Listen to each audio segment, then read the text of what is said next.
is to ensure a remarkable experience for their guests that is always remembered. To view our menu, visit Rufino'sRestaurant.com. Rufino's, where Louisiana comes to celebrate life.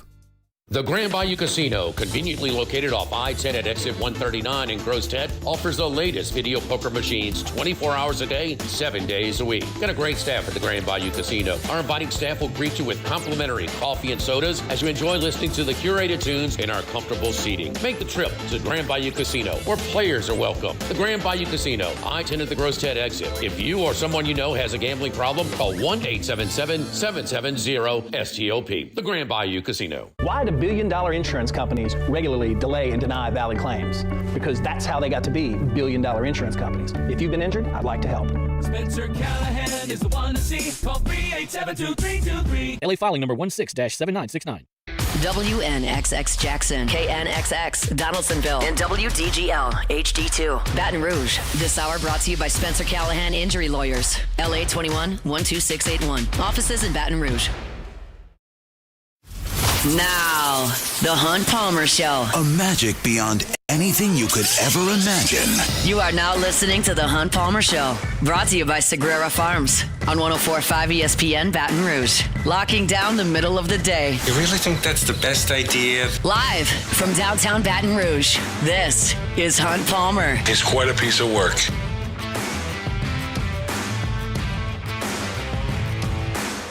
Welcome in. Hunt Palmer coming to you from our studio downtown in the capital city on this Thursday. Means we're brought to you by Sagrera Farms, Premium Angus Beef. Jacob Beck, Taylor Sharp back there on the ones and twos. Fired up. You're hanging out with us for the next couple of hours.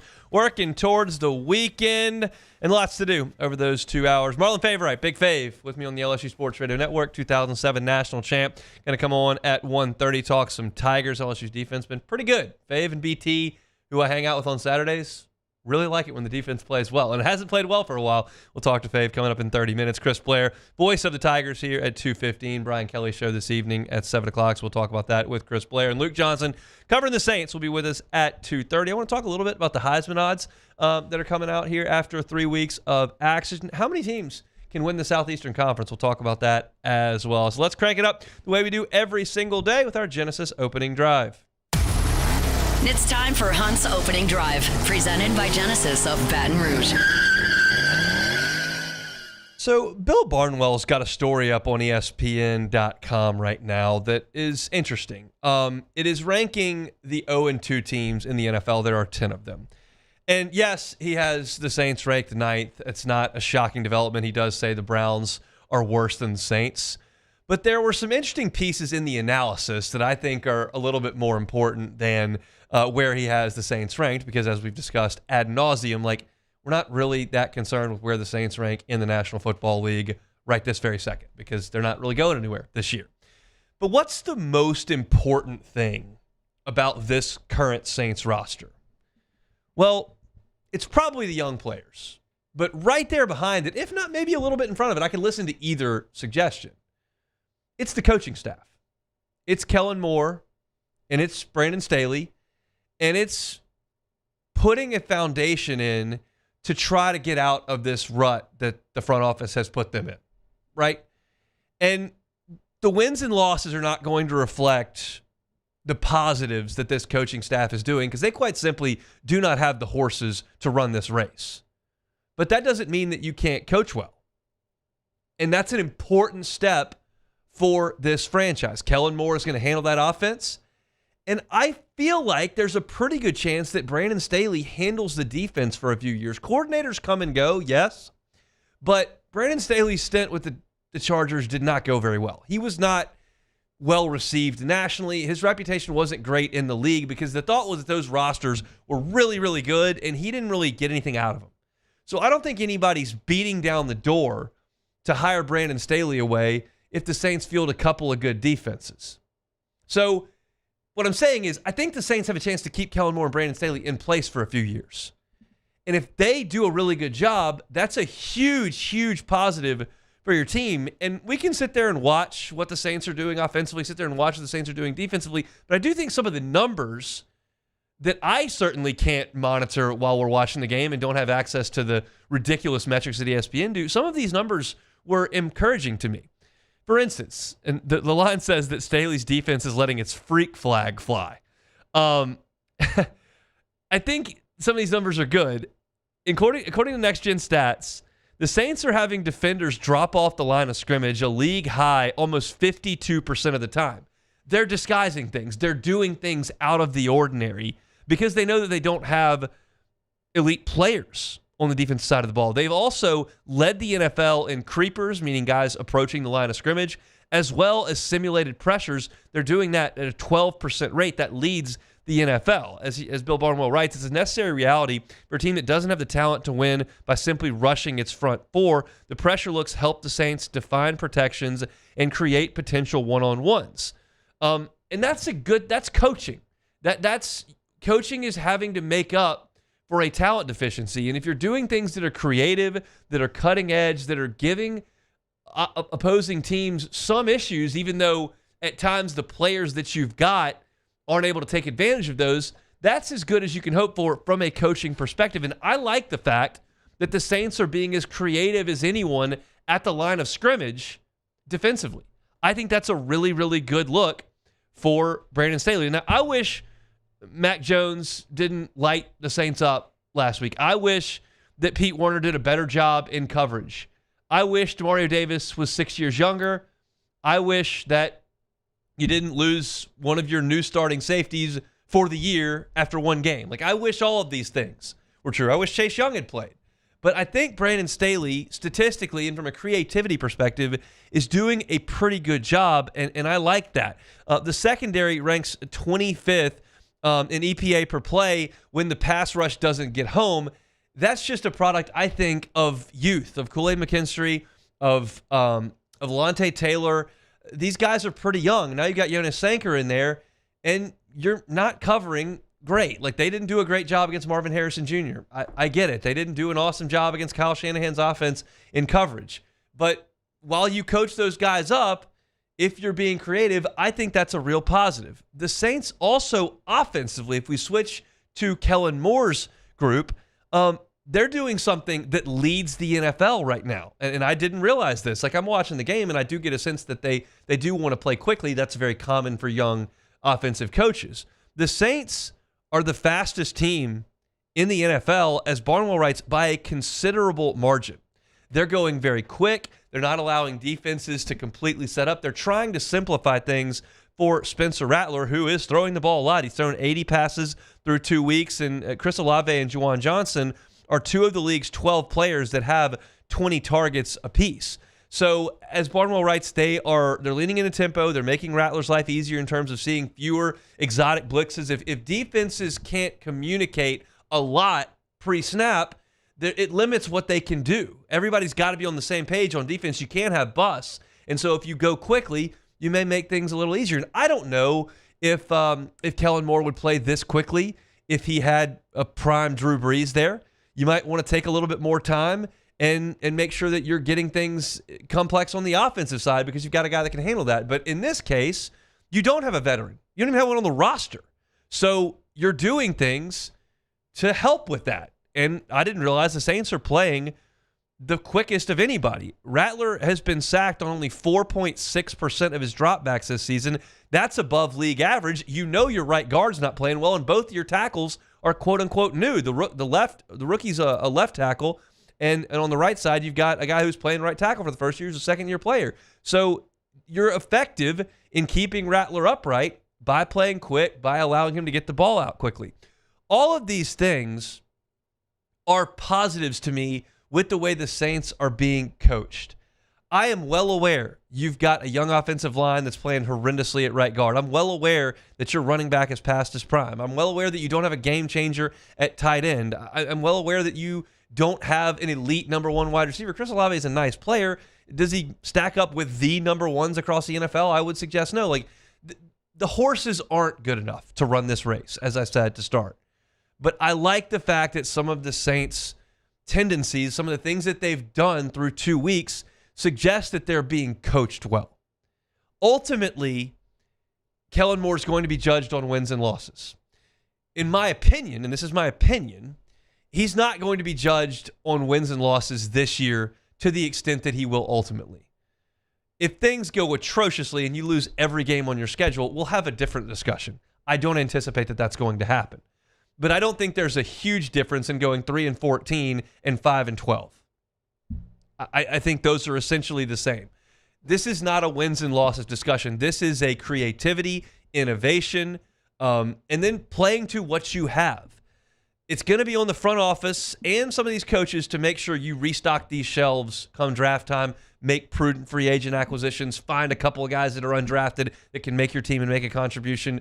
The overhaul with personnel is going to take time. It just is.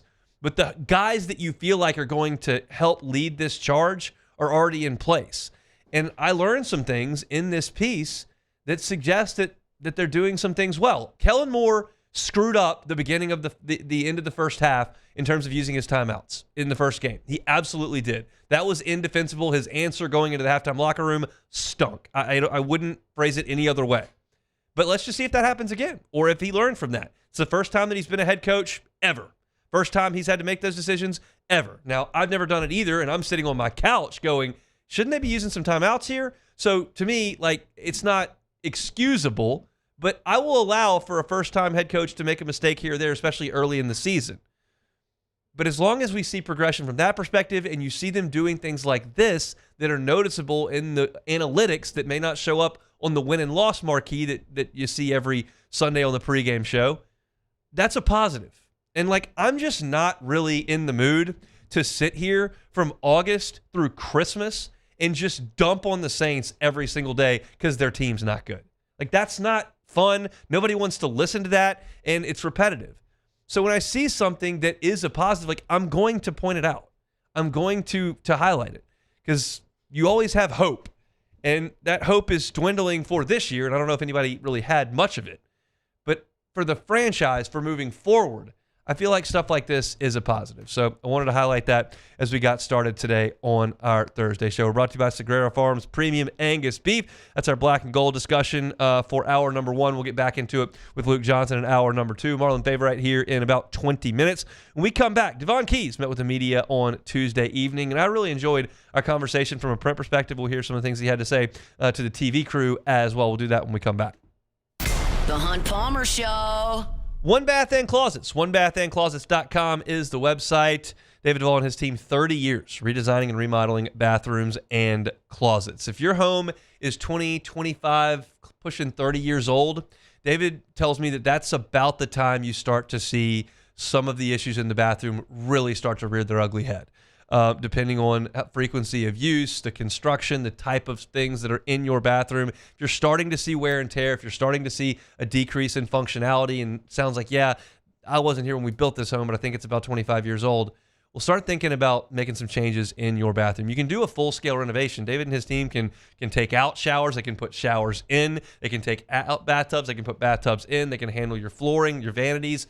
All of that can be done at One Bath and Closets, but they can also do simple things like a tub to shower conversion as well. So if you'd like to look into what may be possible for your bathroom as things start to age, David Duvall and his team are happy to help you with that. Go to the website, onebathandclosets.com, and request that free consultation. Just sit down with David and talk about it. He's got so much experience, so much knowledge, so much expertise. He can help customize your bathroom exactly the way that you want it customized. It's One Bath and Closets. Check him out online, onebathandclosets.com.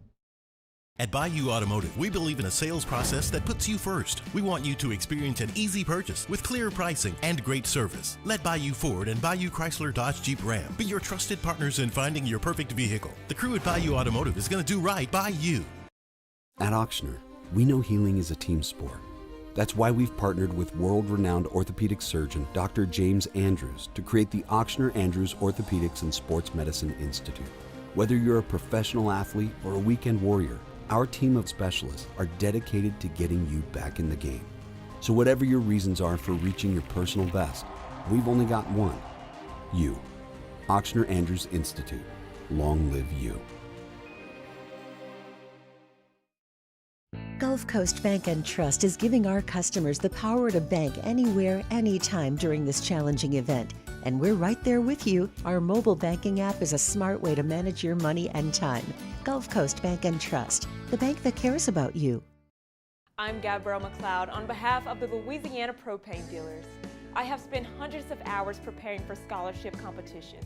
That preparation paid off when I won the Fitness and Talent Awards along with the title of Miss Louisiana.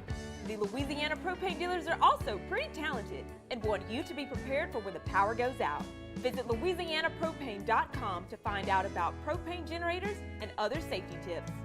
Louisiana Propane, it truly is the fuel for our future. Bayou Chrysler Dodge Jeep Ram is taking $22,500 off MSRP on the brand new 2025 Ram 1500 Laramie with $22,500 off MSRP with a complimentary 7-year powertrain warranty that comes with all new Bayou Automotive vehicles. If you need sales or service, the crew at Bayou Automotive is going to do right by you. Join us for Friday's AFR live from Don Juan Cigar Bar, presented by Sagamore Spirit Rye. We'll have craft cocktails, someone's winning tickets to the game, and of course a fine premium cigar. Friday's AFR, presented by Sagamore Spirit. At Luba Workers' Comp, our journey began over 30 years ago with a simple belief. Our clients come first. At Luba, our business has always been focused on people, not policies. Through every success and challenge, we've continued to grow because we've stayed true to our values, committed to providing you with genuine dependability. Because your well-being is more than a priority. It's our purpose.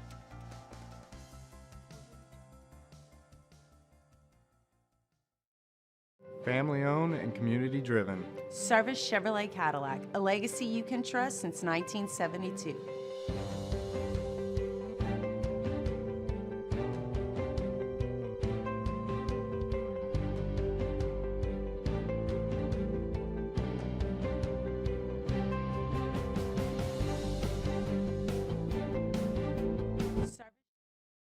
You're listening to The Hunt Palmer Show, brought to you by Sagrera Farms.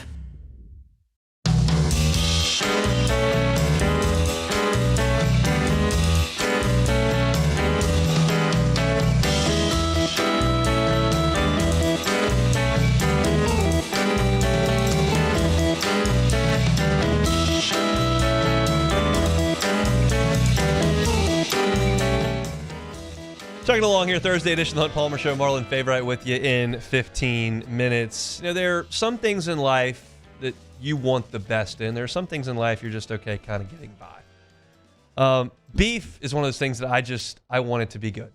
I don't have a lot of patience and time for cheap, low-quality beef.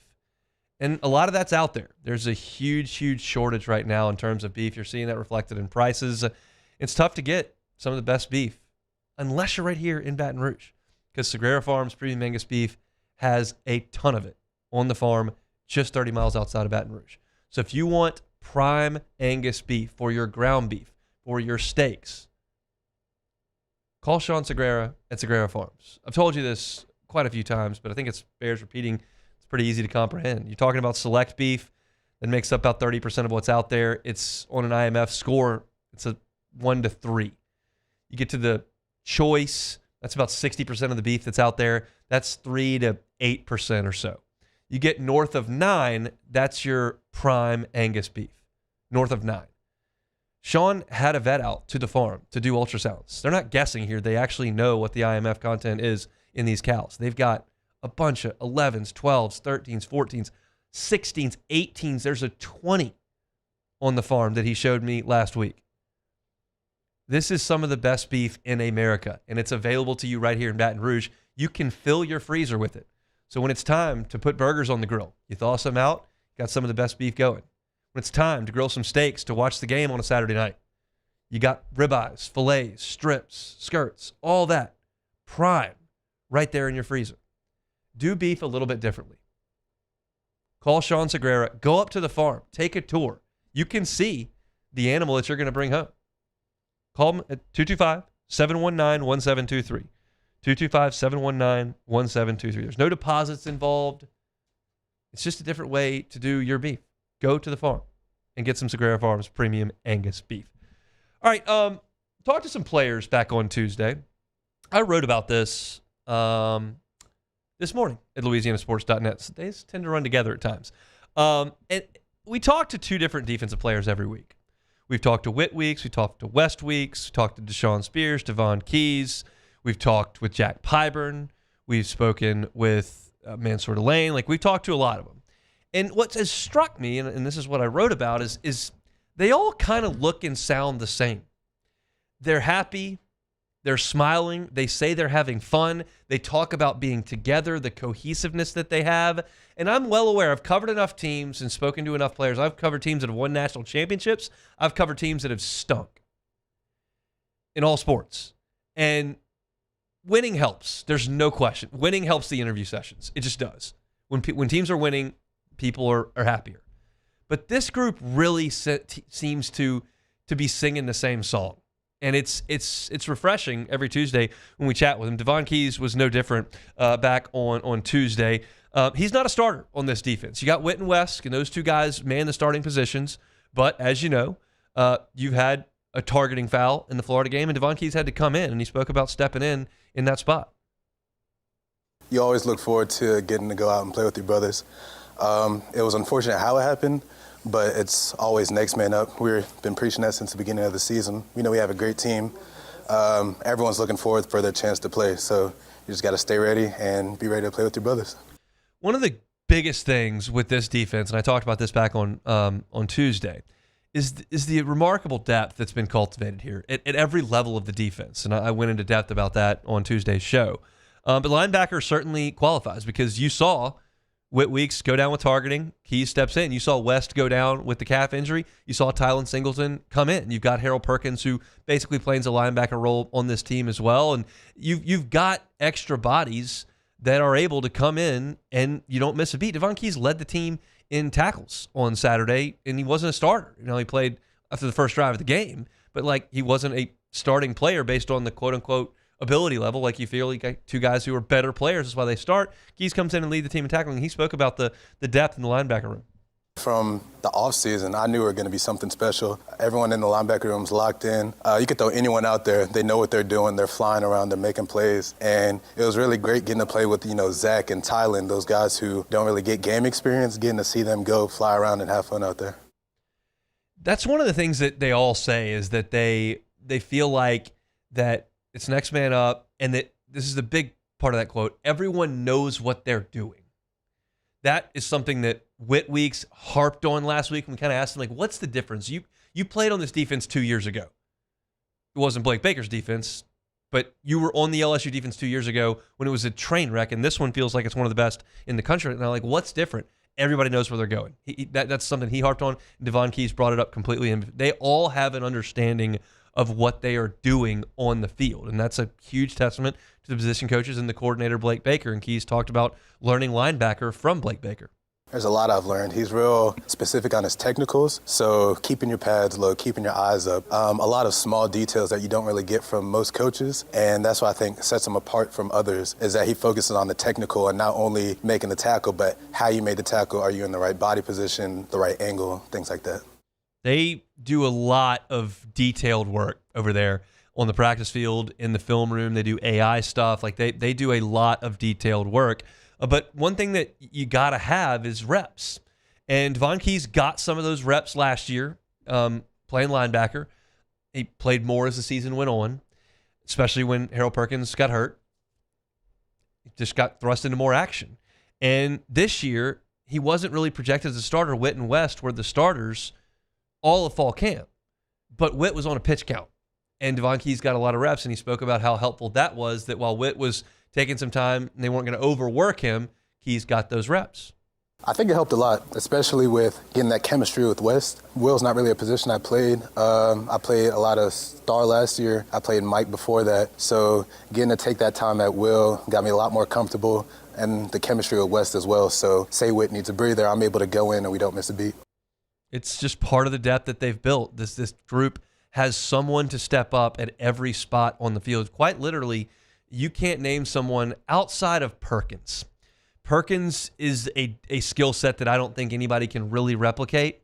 And I don't want Whit Weeks to go down, and I don't want Mansour Delane to go down, and I don't want to lose AJ Halsey. There are plenty of guys that you want to keep on the field, but there's someone waiting in the wings everywhere, just about star, that is ready to play, and Devon Keys certainly fits that bill. Now, here is the overarching theme that I'm getting at, that I wrote about this morning in that story at LouisianaSports.net, when Keys talks about the standout trait of this linebacker group.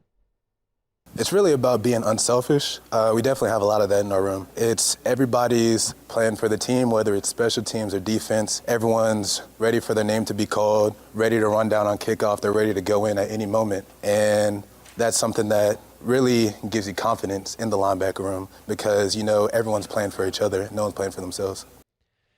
It would mean less if Devon Keys said that and like 5 of his defensive teammates had not mentioned the exact same thing in a different week with different reporters. Like it's something they keep talking about. And again, I want to cover my tracks here. I understand that things are always better when you're undefeated. I've done enough of these interviews to know that's the case. Things are better when you're undefeated. But the fact that they keep saying this kind of stuff, I just like what I hear. This, to me, it sounds to me like the 2023 baseball team. Now, that team had a literally generational pitcher and maybe the best position player in the history of the school. And I understand that that's a big part of why they won the national championship. But you constantly heard those guys talking about being selfless. It was the Cade Belosos and Gavin Dugas's, and Trey Morgan played 2 positions, and you had guys getting yo-yoed in and out of the rotation like Riley Cooper and Ty Floyd, and like you just never heard any complaining. Gavin Guidry went from shortstop to closer. Whatever. Just whatever you need. They talked like this, and this team has talked like this for a month and a half, and I've noticed it. It doesn't mean they're going undefeated. It doesn't mean they're making the playoff. It doesn't mean they're winning a national championship. It doesn't mean they're not going to lose to Ole Miss next week. But I've just noticed it, and I'm passing it along to you as someone who's talking to these players when most of you are not. They all sound the same, and they talk about being selfless, and they talk about going for one goal. It's been very, very refreshing to hear. Now you'll hear the difference that Devon Keys talks about in the defense this year as they've gotten off such a good start. Part of it is just a second year under Coach Baker. He learned how we learn, and he's able to tailor how he teaches the defense so we can better understand it and fly around more free. And then another part of it is just the energy. The energy has been incredible, especially compared to last year. And that's really something you look for in the defense. You want high energy so everyone's flying around and confident and having fun. That's interesting with the energy because Blake Baker is super high energy, and I wrote about that last week at LouisianaSports.net about like all the defensive players talking about how much energy he has, and he wears cleats to practice, and he's running around and yelling, and he's always got juice. And I'm fascinated to hear Devon Keys say that it may not have been like that last year, and maybe, just maybe, because of how much these guys are talking about how better they understand this defense, maybe there just wasn't enough bandwidth to have high energy last year when you're trying to learn everything. And you're drinking out of a fire hose and trying to figure out all these pressures and all these assignments and all these things that you're trying to do that no one on the field quite literally has ever done. Now, you do have new guys. You've got Pyburn, you've got Patrick Payton, you've got Mansour Delane, Halsey and Cooley are both new. Like, there are new guys out there, but the same token, you've got Witt out there, you've got Perk out there, you've got, you know, PJ Woodland, who played a little bit. Ashton Stamps is on the squad. Jacoby and Guillory played last year. So did Gabriel Relaford. McKinley and Bro played last year. Like, you do have a nucleus of guys that in a given time there are 4 or 5 guys out there that were on the practice field in the fall in a given situation that had been in this system before. So it's not like everybody is brand new. So you got to get Pickett up to speed, and there are some guys that have to learn. But I think there's just a familiarity that's allowing for freedom, for energy, and as I wrote on the site today, fun. They look like they're having fun. And I asked Devon Keys that, and he's like, the first 2 words that came out of his mouth were, "It's amazing." That's the level of confidence and enjoyment that this defense is getting out of what they're doing. And he's part of it, even though he's not a starter. He was able to step in and make it happen, and you're getting that all over the field with this team. It's really good. And look, we will talk a little bit next week about, well, is Clemson's offense good? Well, is Florida's offense good? Like, you haven't seen an elite offense. Like, how do you really know? I'll stand here and tell you. Like, I guess I'll sit and tell you. I think they're good. I think it's a really good unit. I think it's fair to suggest that Clemson and Florida are underperforming on offense based on the talent level of their quarterback and the playmakers around them. I think it's fair to suggest that when you look at those veteran offensive lines, that their production, even outside of the LSU game, has not been to the standard that they hoped it would be. But I think LSU's defense is really good. That's just that's my read on the situation at this point. Don't take my word for it. Take a guy who played for a really good defense and won a national championship doing it. He's my partner on the LSU Sports Radio Network. He is Big Fave, Marlon Favorite. We'll talk to him next. The Hunt Palmer Show. My father, J.B. Falgu, had a vision of growth for First American Bank and the communities we serve. The bank's foundation was built on his legacy of compassion, loyalty, and dedication. Through his years of leadership, First American has prospered to heights even J.B. could not have imagined. I know my father would be extremely proud of the customer service and financial stability that First American provides to Southeast Louisiana. We continue to thrive because of the legacy of J.B. Falgu. Breck teamed up to reimagine your parks, and you imagined big. With your help, we went to work, creating 12 beautiful community parks across the parish. A family-sized water park, miles and miles of trails, and parks just for your dogs. There are more places to splash, to explore, to run wild, and even soar. You imagined, we delivered. Gold. Breck, your #1 park system in the nation. These ice cubes could have been a thankless bed for an all-you-can-eat salad bar.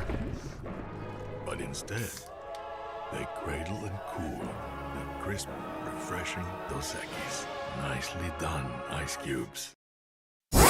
104.5 ESPN Baton Rouge and First American Bank and Trust bring you the Heart of the Game Award, recognizing student athletes who deliver when it counts. Nominate your game day standout at 1045ESPN.com by the 21st. We'll choose 5 male and 5 female finalists, and then it's up to the fans to vote for the winners. Each winner gets a $250 gift card, a custom award, and the spotlight they've earned. Presented by First American Bank and Trust, a banking tradition since 1910. Men, age is just a number. Don't let it dictate how you feel. Goodwood Men's Sexual Wellness has anti-aging services that can help you look and feel your best. Visit yourgoodwood.com and discover a renewed sense of vitality.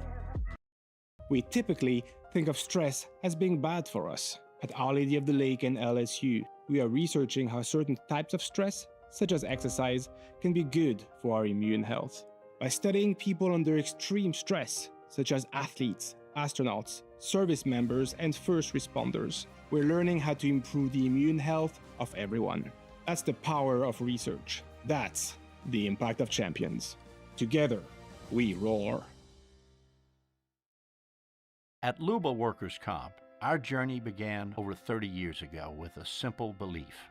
Our clients come first. At Luba, our business has always been focused on people, not policies. Through every success and challenge, we've continued to grow because we've stayed true to our values, committed to providing you with genuine dependability. Because your well-being is more than a priority. It's our purpose.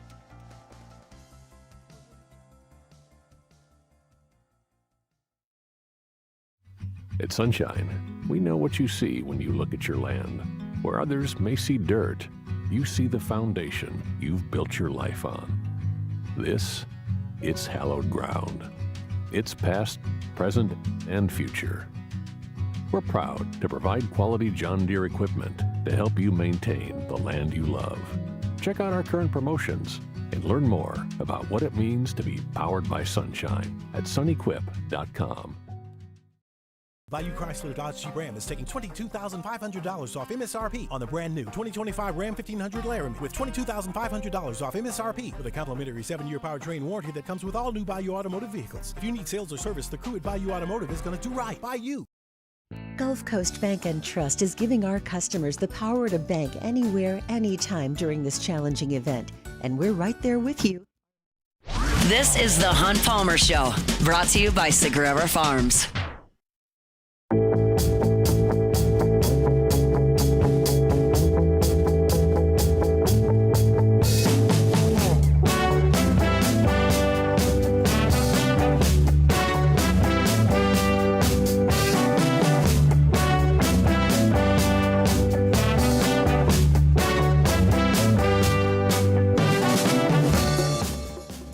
Get your game day started with us here at Guarantee Media. Eagle 98.1 Game Day 145 from Rouse's on Burbank. Charles Hannegriff and Matt Musso will be with you for 3 hours until 4:45. That's when the LSU Sports Radio Network takes over. That's myself, Brandon Taylor, and Marlon Favorite will be with you from 4:45 to about 6:15 or so. Then we'll hand it off to the broadcast team 30 minutes after the game goes final. Me, Marlon, and Brandon on the post-game show for the network. And then 90 minutes after the game goes final. It is Richard Dixon and Charles Hanniger of Eagle 98.1 Game Day from right here in studio taking your phone calls. So get your game day started at 1:45 with us over on Eagle 98.1. When it's time for the LSU Sports Radio Network to come on, that's when you get me, Brandon Taylor, and our next guest, Marlon Favorite, 2007 national champion and member of the LSU Sports Radio Network. Fave, how we feeling? What's up, Hunt, baby? Hey, Hunt, man, my phone charge right now. I got about 6% until we finish this interview. Perfect. That's just enough, Fave. I would expect nothing less. I have a question for you. I honestly don't know how you're going to answer this. I'm very excited to see what your answer is. I've been doing this pregame show with you for, 9 years now? Yeah. Okay. Wow, yeah. What gives you more pride? What makes you happier? When a defensive tackle, defensive lineman makes a big play, or when one of the West Bank boys on the perimeter, like Xavion or Stamps or Aaron Anderson, if they make a play on the outside? What do you appreciate more? Now, why you going to do that to me, man? I want to know I don't know what you're going to say. See now, I got to go with the guys in the trenches. I love my West Bankers. I love them. But, Hunt, I'm not going to go outside of the trenches, man. You put me in a spot. I didn't know what you were going to do. I mean, home is home, but I guess you got to love the D lineman. So, in that vein, I got you to disrespect the West Bank. That was goal number 1 here. Let's talk about those guys in the trenches. Nobody can run the ball on LSU. What have you seen that's so much better from this group than what we've seen in the last 4 or 5 years? And all for all the folks from the West Bank who might just be hearing that understand after I say my answer. First and foremost, this group is playing lights out right now. So normally I'll have their back, but I love the way that we just shut down the run. I mean, we go into the Clemson game. It's just, Clemson's going to run all up and down LSU, and LSU's defense was this and that last year, and you have to give credit where credit is due. Coach Kelly went in that portal, and he went ham. Bernard Gooden and, bringing in Peyton and, just bringing in Paul Pyburn and all of these guys to add a little more thump to that defense. You got a full throttle Cal Perkins coming, the Weiss boys. Just make the D-line look even better that behind us looks like that. So long story short, I just think that especially the way the defensive line is playing right now, I couldn't be more proud. One of the things that I wrote about this week for our website, LouisianaSports.net, that I want your take on in a big way. When you go back 3 years ago, Mekhi Wingo had to play 85% of LSU's snaps, and Jaquelin Roy right next to him played more than 70% of LSU's snaps. This year, the defensive lineman with the most snaps is Patrick Payton at about 61%, and none of the tackles have played more than 50% of the snaps. So they are rotating a ton of guys in, and they're not getting worn down. How big a deal is that for the defensive front when you're only having to play 45, 50% of the snaps?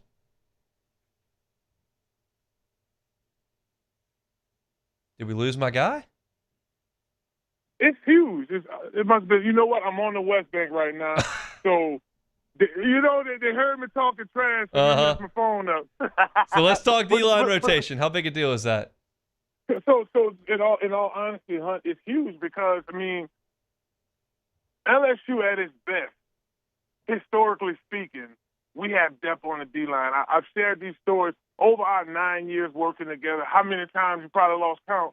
Man, I wish we had depth on the D-line. Man, I wish we had depth on the D-line. You brought up Jaquelin Roy and Mekhi Wingo, but you remember goddamn Christian and Big Gilmore. Them boys was in them plays. There ain't no rotation. So, this is where LSU wins at. We won a national championship with D-line depth, and I know that's looking at one area, and, the skilled players and quarterbacks get a lot of props because they scored a touchdown, put the points to win. But I think this was, and Hunt, you're a stat guy, so that's sad. I'm a player. You might know this better than me. The year we won a national championship in 2007, I think we played like 4 or 5 games straight, and we only allowed like 20 yards. So, I look at that from a production standpoint, and to see that a little bit right now with that front, it's blowing my mind. I'm excited. Dominic McKinley is a guy who's getting a lot of snaps. He was a 5-star recruit, got hurt in camp last year, played his best football late in that season, but now he's got Kyle Williams coaching him up, and you're seeing a lot of really positive things from McKinley. He's a big dude at 6'6", but what do you see when you watch McKinley play? Well, the size stands out right away, but, you know, the way he's able to make plays, his playmaking ability, he's always around the ball. He's always hustling to the ball. And, you know, you mentioned he's working with Kyle Williams right now. One thing Kyle's going to do is slow down the game for him, and that's improving his technique. And we're seeing that in real time right now. So, you know, here's a kid who got thrown in the fire last year. We dealt with a lot of we lost Guillory up front. You know, we had to throw some of them young boys in there, and that's what happened. And it's great to see him develop into will soon be a all SEC player in one of these years. I thought preseason that this was going to be a team that got a lot of sacks. I liked the guys on the edge. I thought they'd get some pressure from the inside. And then, of course, you got guys like Perk and Whit Weeks that have rushed the passer really well in their time. It hasn't been an abundance of sacks at this point, just 7 through 3 games. Is this a spot in this game against Southeastern where you should see a better pass rush? And what do you think is missing from the pass rush, if anything, or if you think they're doing a good job there? I just think they're doing a good job. I think it's the situation LSU has been in. A lot of those would have been sacks that turned into pressures. You know, A.E., Harold Perkins to close out the Clemson game. So I think I think the sacks will pick up a bit more once we get heavy in the SEC play. But, you know, to get an interior sack is huge. And I know Big Guillory had a big sack last week in a big game. And, you know, he's a kid that, you know, if I were to highlight somebody inside the trenches from last week, it would be him. Man, Hunting, boy, me and you and BT was a little nervous when Florida had they running back leaked out, called a touchdown. Yeah. Oh, but Guillory just right there. Hold on now, run that back, Turbo. You know, that was cool to see the veterans finally get his shine. But just another example of the depth that LSU has up front right now. Marlon Favorite, Big Fave, our guest here on the Hunt Palmer Show on this Thursday. Offensively, how do they get the run game going? It does start with the offensive line. Do more of the last run drive you did throughout the season when we went heavy, overload left, and everybody was blocking up. They just have to continue to get in sync, right? And I'm not talking about the pop singing group back in the day. I'm just talking about getting in sync as an offensive line and having confidence. And, you know, you got to draw it up, too. So, you know, it is a great deal of I don't want to say pressure, but time in the film room on Coach Stallone to figure out exactly what package he want to roll with in terms of the run game, how we're going to make the run group versatile. Because, again, I think Hayden Durham is a good back. I think Harlan Berry has a lot of upside, and, you know, when we need the pound run game going, that's Jackson. But it's not Leonard Fournette. It's not Darius Geis. It's not the big Allie Broussards we're used to, you know, big 300-yard running backs that we're used to rolling with. It's actually, you know, more compact running backs. So he's just going to have to be strategic in how he uses these guys in the running game. What's the most important thing LSU's got to be better at this week against Southeastern before they go to Ole Miss to play in Oxford? 100% run blocking. Okay. They have to improve because the D-line is playing lights out. Hunt, you know I'm going to focus on the line. If the line playing bad, we losing. There's no winning with a bad line. I don't care if we got whoever we got at quarterback. That line has to be on point. And, you know, when I look at it in the case of what we have to improve on before we get into this SEC play, Ole Miss, and no doubt, Hunt, that offensive line has to improve in its run blocking. We'll see if they can get it done at 6:45 on Saturday night. Myself, Brandon Taylor, Marlon Favorite with you on the pregame show coming up at 4:45 from just outside Tiger Stadium. Fabe, we'll see you on Saturday. Appreciate it. See you on Saturday, man. I have my get it done, get going at battery pack out there, so I won't be 6% like I am now. Holla. Hello, I appreciate it, Fave. That's Big Fave, Marlon Favorite, 2007 national champion. Teammate of mine on Saturdays on the LSU Sports Radio Network. My guy loves the West Bank and loves D-line, and those are really the only two things he wants to talk about. And so I wanted to juxtapose the two together and see who he'd pick. He went with the D-line, had to stay inside the trenches, wouldn't give respect to the guys on the outside from the West Bank. So that's like I got Big Fave. Looking forward to seeing him on Saturday. If you're on campus, come on by and see us. We're between the ramps of the PMAC broadcasting. We've got games up. There are places to buy cold drinks, get some food as well right before you go in the stadium. So it's kind of a last stop before you go in. Come by and see us. Brandon Taylor, Marlon Favorite, and myself will be there for 90 minutes broadcasting on the pregame show. Our Thursday show is brought to you by Sagrera Farms Premium Angus Beef. When we come back, how many teams can win the Southeastern Conference? I'll get Taylor's thoughts, Beck's thoughts. We'll do that. Close out hour one. The Hunt Palmer Show. Swing Easy Golf Club in Baton Rouge, swingeasygcbr.com. Brand new here in the capital city on Segan, right there at Perkins. A driving range can be a bit of a drag. If it's rained a bunch, it can be sloppy. If it hadn't rained at all, you can't find any grass. Maybe nothing's growing. You got divots everywhere. The balls aren't any good. It's blazing hot outside. Driving range can be a tough sell. But what if you could go inside, hit off a mat, work on your swing with all the information that you're looking for, where the ball travels, how far it carries, what's your ball speed. You can get a look at where you contact the ball in terms of where your club face is at impact. All these tools to better your golf game, whether you're a scratch player or just a recreational golfer that is trying to get a little bit better. Swing Easy Golf Club can help you work on your game in one of their 3 air-conditioned bays with the swing simulator. Got comfortable chairs. You can bring some friends in there. Drink a beer, drink 2 beers, drink a glass of wine, watch the game, hang out, work on your golf game. It's a great place to do that. We were there last Friday, played some of the fun courses, the famous courses on their simulator, but you can also work on your game. If you don't have a good experience at a driving range somewhere in town, go to Swing Easy Golf Club right there on Segan at Perkins. Swing Easy Golf Club online at swingeasygcbr.com.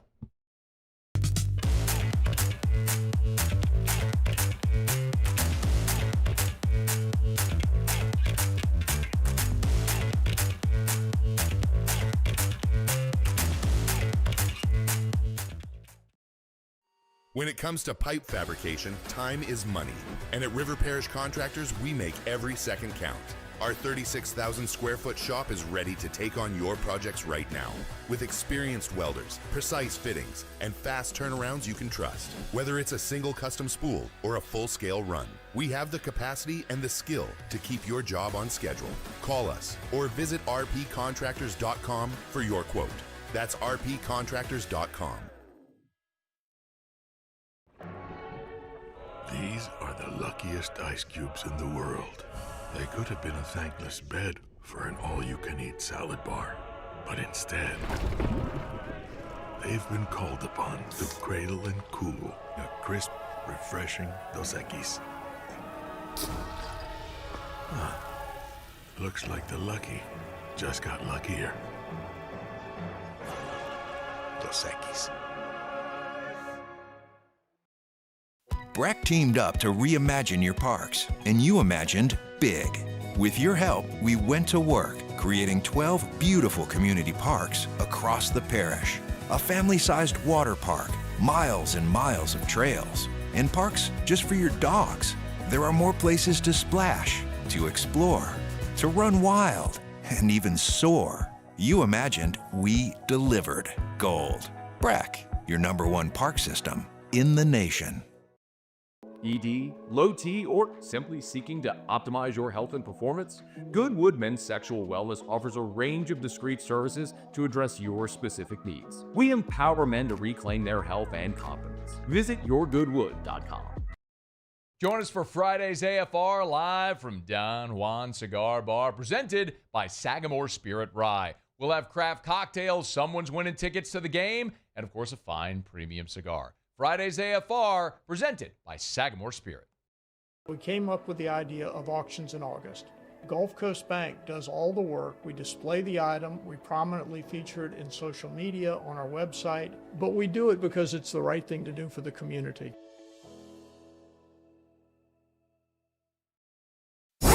104.5 ESPN Baton Rouge and First American Bank and Trust bring you the Heart of the Game Award, recognizing student athletes who deliver when it counts. Nominate your game day standout at 1045ESPN.com by the 21st. We'll choose 5 male and 5 female finalists, and then it's up to the fans to vote for the winners. Each winner gets a $250 gift card, a custom award. You're listening to The Hunt Palmer Show, brought to you by Sagrera Farms.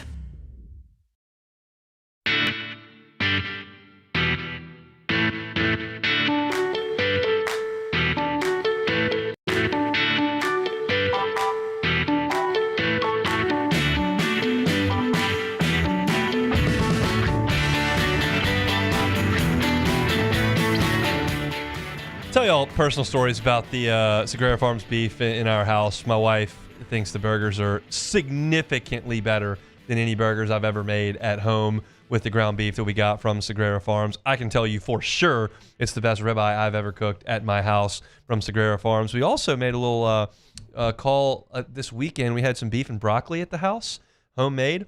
And I took a New York strip that Sean had dropped off and cut it and seasoned it up and used that in our beef and broccoli. Game changer.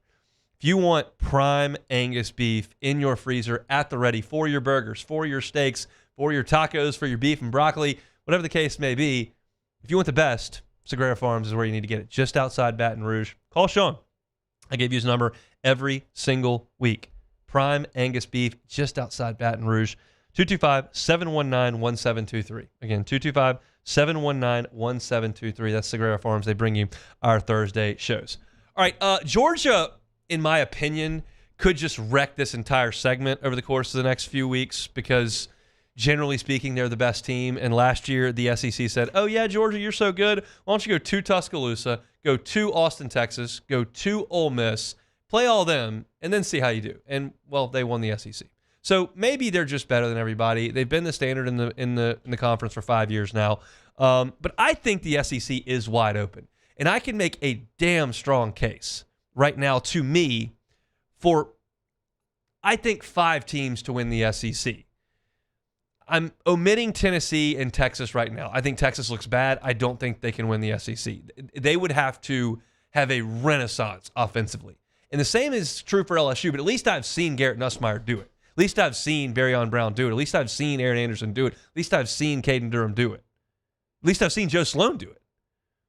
So I have more confidence in that than what I'm watching at Texas right now. But I think absolutely Georgia, LSU, Oklahoma, to me, this is to me, Alabama, based on what I've seen the last 2 weeks, and they don't have a conference loss, and Texas A&M are significant threats to win the conference. I don't have Tennessee there yet. I don't have Missouri there. I don't have Texas there right now. But I think there are absolutely 5 teams that can win the league. And keep in mind, like, that's only 5 of 16. I get it. But in the Saban years, how many were you saying at this point in the calendar? Like 2? Maybe 3 at this point? I can make a real good case for 5. I'll toss it to y'all. Taylor, what are your thoughts on that start there? I mean, to me, it's Georgia, LSU, Oklahoma, Bama, and A&M. Are any of those wildly off base? Am I buying too much Ty Simpson against Wisconsin? I don't think they're off base. For me, in 3 weeks, maybe I would include those schools. I have 3. It's LSU, Georgia, Oklahoma. Look, Ty Simpson's looked great. I got to see it against somebody with a pulse. Played Florida State, wasn't great. Now, that was his first start, so I'll give him a little bit, but I got to see it. And then, look, I get A&M. Everybody wants to say Marcel Reed's playing great. He's really not, though. Like, 57% completion on the year, 46% against Notre Dame. Now, it was good enough to win the game, but I think they're winning with him. I don't necessarily think they're winning because of him. Plus, it's Texas A&M, so they're going to lose 3 or 4 games. You're buying KC Concepcion and Craven as the run after the catch stuff is better than what, because he threw for 360. He did. So I just think they're a little too high and low. He is a little too high and low for me right now.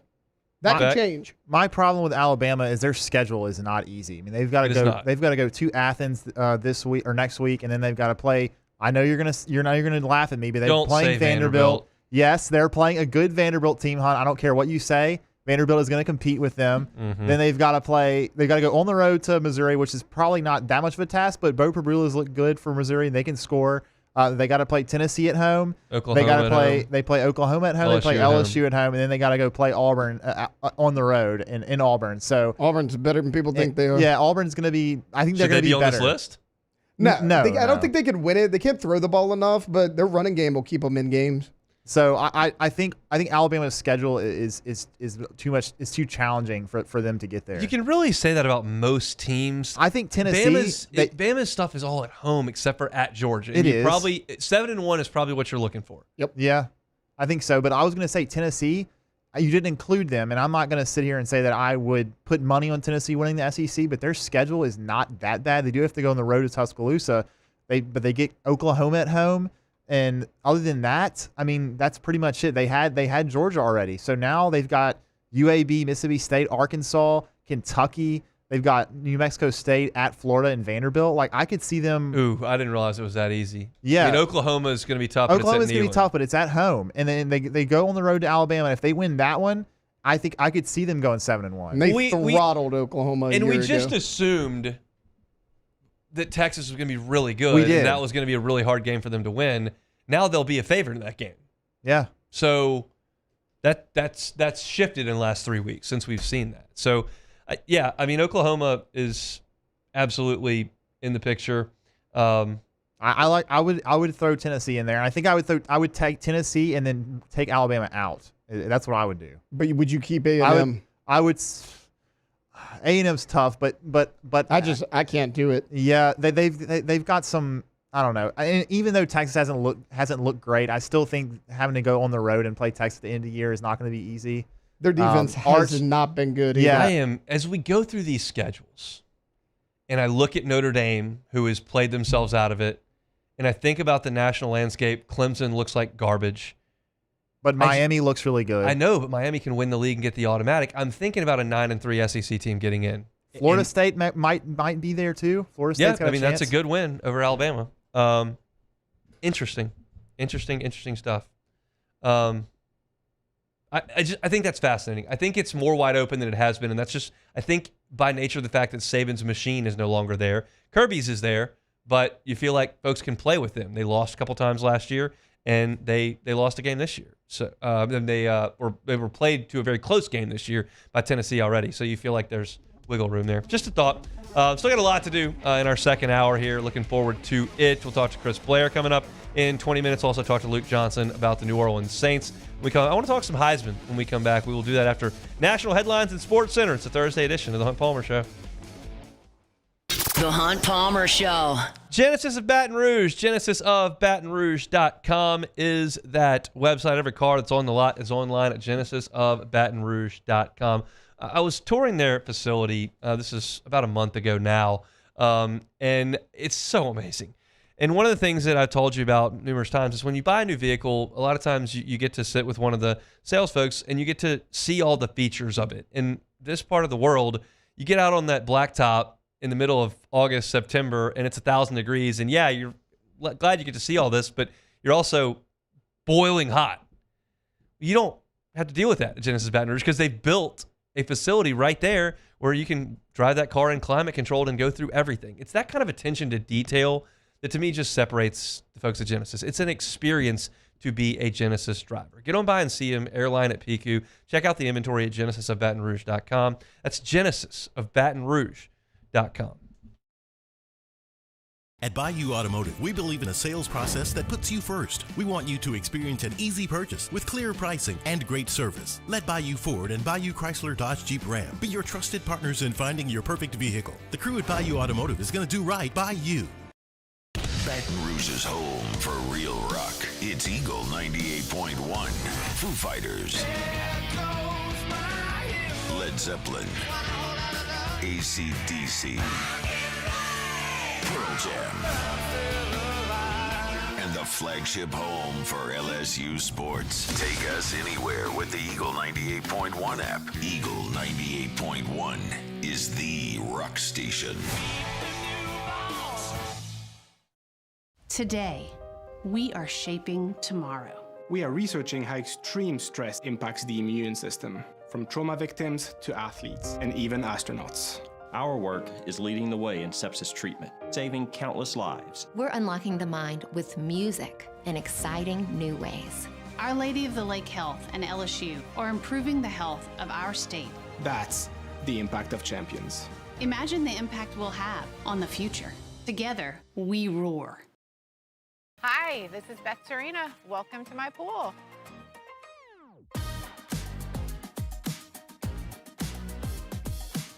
The first time I saw this beautiful pool, it exceeded every expectation that I had. They were able to get everything we wanted in this pool. It is a beautiful pool. We live out here. We eat out here. We watch TV out here. This is like our living room outside. We love this pool and everything about it. When we decided to build our pool, we called a great friend who is one of the best pool builders in the country in North Louisiana, and we said, who would you choose to build a pool in Baton Rouge?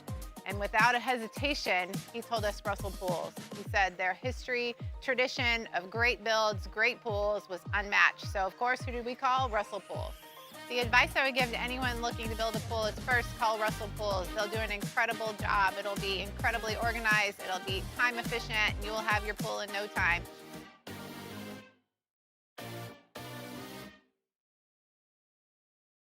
At Auctioner, we know healing is a team sport.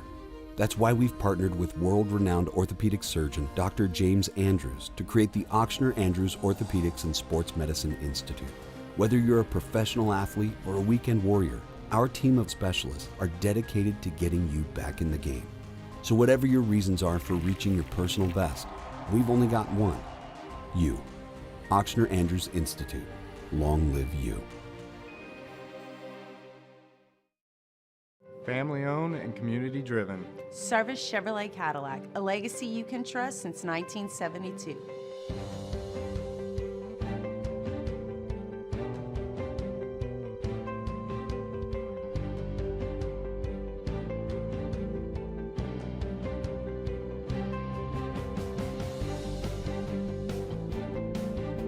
Service Chevrolet.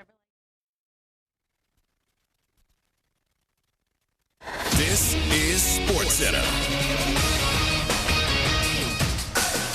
Nick DeLuca push for the playoffs continues in Major League Baseball. Rubber game in Queens. The Mets and the Padres wrapping their series. New York, a game and a half up on the Diamondbacks for the last wild card spot in the NL.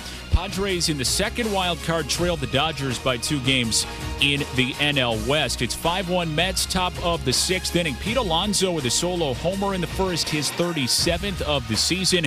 Brandon Nimmo has gone deep as well. Juan Soto adding an RBI. Jonah Tong has been great on the mound for the Mets. 5 innings, has yet to allow an earned run, 4 hits with 8 strikeouts. Mariners a half game behind the Astros for the AL West lead. Start a 3-game set with the Stros tomorrow. They are leading the Royals this afternoon, 1-0 top of the 4th. Jorge Polanco with an RBI double. Luis Castillo, 3 innings scoreless, has allowed 2 hits with 2 Ks. In the NFL, Week 3 opening up on Thursday Night Football. 2-0 Bills, 0-2 Dolphins. Buffalo looking to keep rolling. Miami in need of a win. Hey, it's your resident Super Bowl champ, Chris Candy. Coming up Friday, outside of the Chiefs, I'll tell you which 0-2 team I have the most faith in turning their season around. It's Unsportsmanlike, weekday mornings at 6, right here on ESPN Radio, ESPN2, and ESPNU.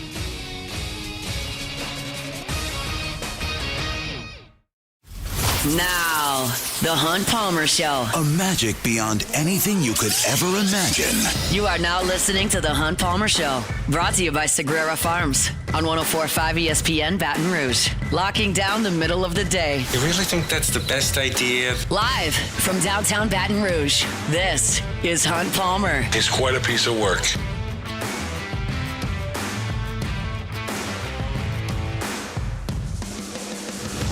Working towards the weekend. Thursday edition of the Hunt Palmer Show brought to you by Sagrera Farms Premium Angus Beef.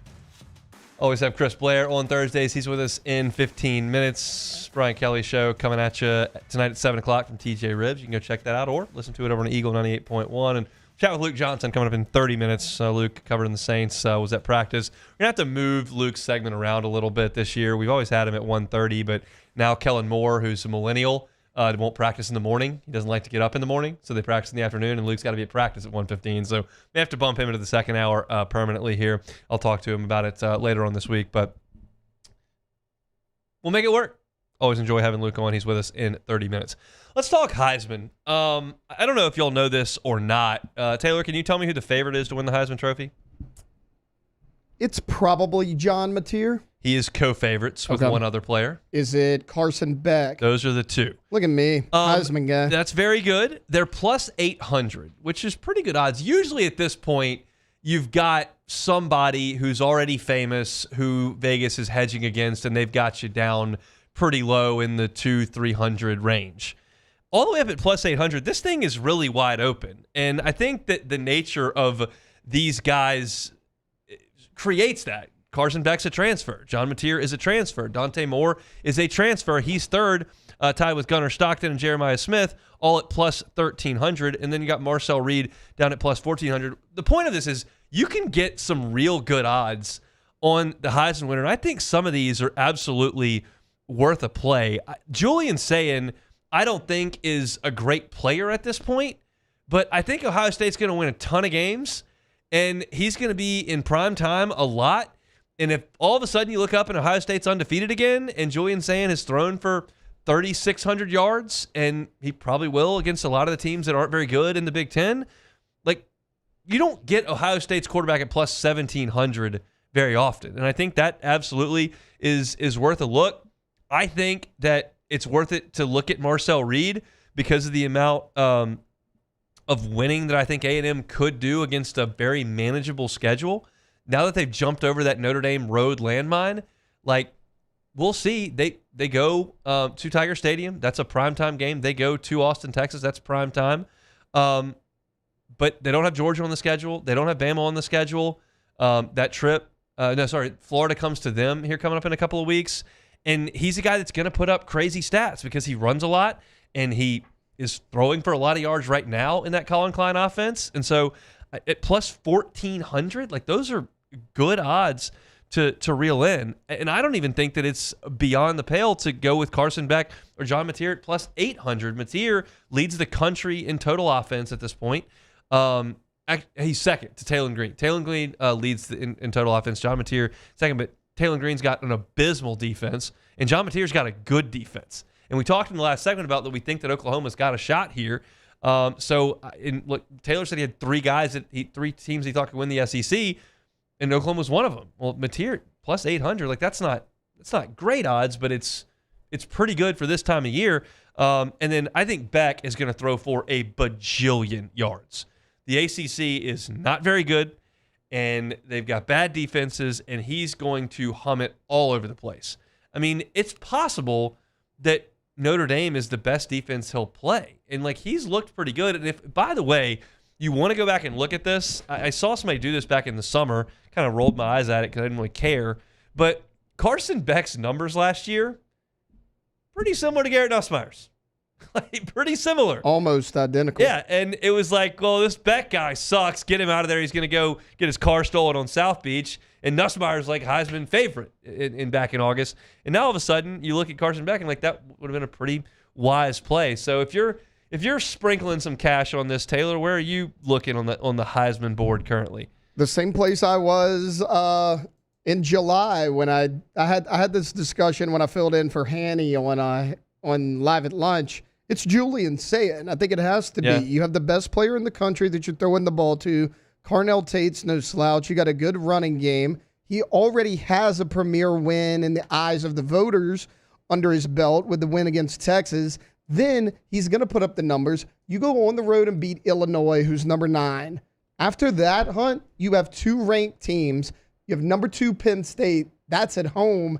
And then you have Michigan last game of the year. So if you can finally beat Michigan, which is weird to say if you're an Ohio State fan, if you can finally beat Michigan, they're undefeated, maybe one loss in the thick of the playoffs. He's gonna have the numbers. Like, I think the Julian Sayin hype train is gonna get rolling. But here's where I wonder about Julian Sayin is, could Jeremiah Smith, like, come in and take that? Because he's already got the hype coming from last year. He hasn't had the best start to the season, but if he starts going crazy in a lot of these big games and his numbers, he's leading he's got a Devontae Smith it. Yeah, like, it's got to be laughably huge. Yeah. Yeah, I thought that coming into the year. I don't think it now. Carnell Tate's been good. He almost has 300 yards receiving. They've only played 3 games. Again, they got a good running game as well. It all goes through Sayin. He was 20-1 back in July. And then again, when I was on Live at Lunch, I was like, if you want the odds, just like you're talking about, this guy has all the weapons. He's going to play in big-time games.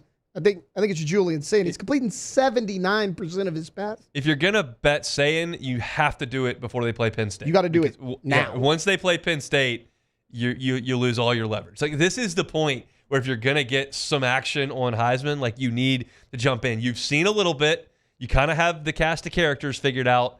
You got to go now before somebody does something on a huge stage. One of the names that interested me on this list that I was scrolling through, Beck, you interested in a little Diego Pavia for plus 5,000? Hey, I mean, look, that's great $50 odds. to win 2,500. That's really good odds. I mean, I don't think that we will ever see a quarterback for Vanderbilt win the Heisman. But if anybody could do it, it's Diego Pavia. I mean, he's playing some big boys. That's the point. He is. He's playing LSU. He's playing Bama. He's playing Texas. Yes. They don't even have to win all the games. No. He just has to be sensational. Like, he has to do some crazy stuff. It has to look in the vein that Manziel did. Manziel didn't win anything that year. They beat Bama on one stage, 10-2. Poof. He goes 9-3. They already crushed South Carolina. If he can get Vanderbilt to 9-3, which I don't think he will, but if he can, it's very possible. And you know, Ohio State kind of limps, or you got an injury here. You need some help, but there's a pathway for it. I don't think the raw numbers are going to be there for Pavia. I think he would have to have great numbers and go 9-3 with the teams they play. Like, okay, everybody talks about how great Pavia was a year ago. He had his moments. He completed 59% of his passes, 20 touchdowns. It's more he was good. It's more fun than productive. Yes. For sure. And that you need a weak year, which like Jaden had a weak year, and he had a 3-loss team, but he did some crazy things, and then everybody's tuned into the Florida game. It's like, whoa! Now the numbers were crazy in the Florida game, but it also looked really fun. Well, I mean, you just brought it up. Manziel had a weak year.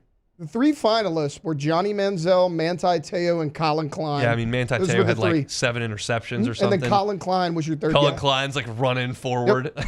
It's just plodding through the little apple. So, yeah, I mean, you got to kind of hope for that. But right now, it's not like you got a Matt Leinart, Reggie Bush type situation where you got a famous guy from August that's rolling up crazy numbers. That's not the situation you're in. You know, sometimes you get lucky and you have a down year. Sometimes you're Darren McFadden and you go nuts for 2 years and somebody just does a little bit more. So this is the point where you got to get down. I think if I had $100 to split in 2, I would probably throw it on Julian Sayin plus 1,700.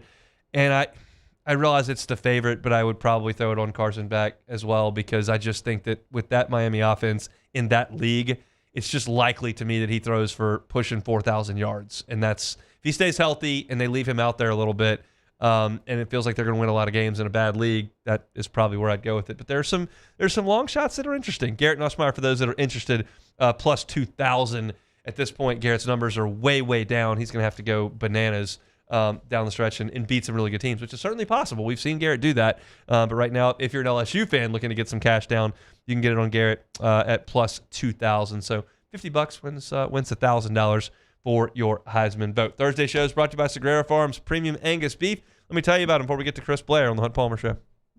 The Hunt Palmer Show. Sagrera Farms Premium Angus Beef. It's just a different way to do beef. If you're disappointed in the pricing when you pick up your beef, if you're disappointed in the quality of the beef that you bring home and that you've got in the fridge, do things differently. Go to Sagrera Farms. You don't have to ask questions about whether or not they're improperly using antibiotics. They're not. You don't have to ask questions about whether or not there are steroids involved, because they're not right there on the farm. You don't have to ask questions of whether or not the beef is prime. What Sean does, his process, it's a 3-year journey for all these cows, produces consistent prime Angus beef. You don't have to ask when you bring that side or quarter cow home, whole cow home, how many DNA are in this package that I have. You do have to ask that question, generally speaking, when you buy beef, not at Sagrera Farms. You're going to get one DNA that you're bringing home. Steaks, ground beef, whatever you're looking for to cook at home, Sagrera Farms has some of the finest beef in America. Top 1% prime Angus beef at Sagrera Farms. Call Sean. I'm going to give you his number. Call him. Say, hey, I heard about your stuff on Hunt Show. I'd like to come to the farm and check it out. He is more than happy to walk you around. He's passionate about what he does, and his product is phenomenal. Give him a call at 225-COURSE. 719-1723. 719-1723. That's Sagrera Farms Premium Angus Beef. Man, age is just a number. Don't let it dictate how you feel. Goodwood Men's Sexual Wellness has anti-aging services that can help you look and feel your best. Visit yourgoodwood.com and discover a renewed sense of vitality. Businesses like yours are the soul of our community. You deserve someone who'll deliver the internet services you deserve. That's why local businesses rely on Rev Business, 90 years of building connections. Visit us at letsrev.biz. Join us for Friday's AFR live from Don Juan Cigar Bar, presented by Sagamore Spirit Rye. We'll have craft cocktails, someone's winning tickets to the game, and of course a fine premium cigar. Friday's AFR, presented by Sagamore Spirit. My father, J.B. Falgu, had a vision of growth for First American Bank and the communities we serve. The bank's foundation was built on his legacy of compassion, loyalty, and dedication. Through his years of leadership, First American has prospered to heights even J.B. could not have imagined.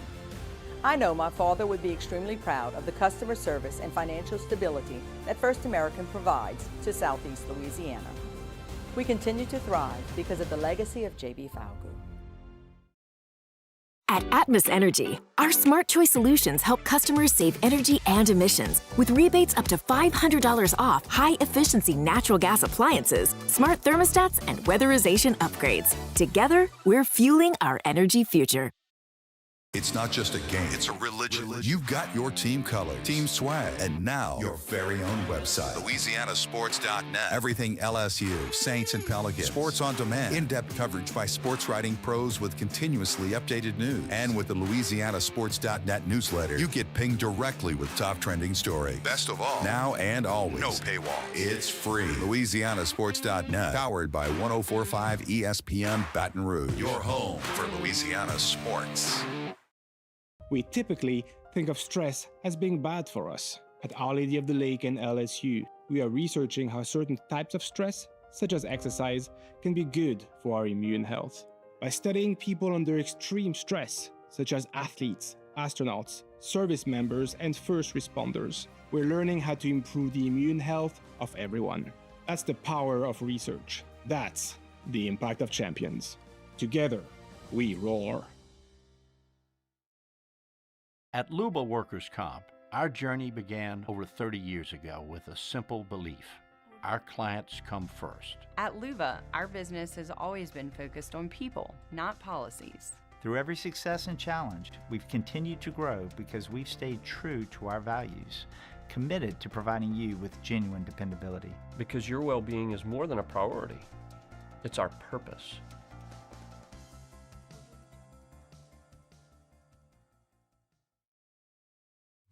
At Sunshine, we know what you see when you look at your land. Where others may see dirt, you see the foundation you've built your life on. It's hallowed ground. It's past, present, and future.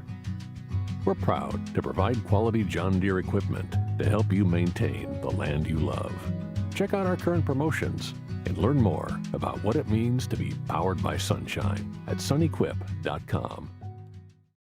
Parish Construction and Roofing. This is Coach Kim Mulkey. Go to parishbuilt.com for all of your roofing needs. From your hometown, parishbuilt.com. Gulf Coast Bank and Trust is giving our customers. This is the Hunt Palmer Show, brought to you by Sagrera Farms.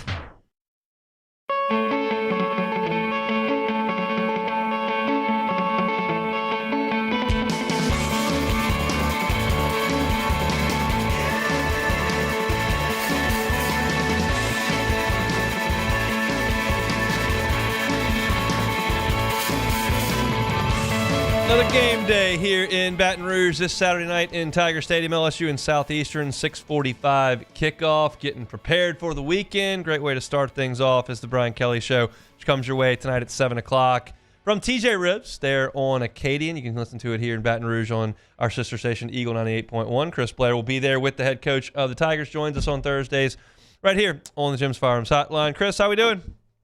Doing good, man. So far, so good. I mean, I've said it now for 2 weeks, but how about 3-0? Sounds pretty good. Always good to beat the Gators. That was an impressive defensive effort. What was more impressive to you, the fact that they turned them over 5 times, or the fact that they essentially held them to 10 points?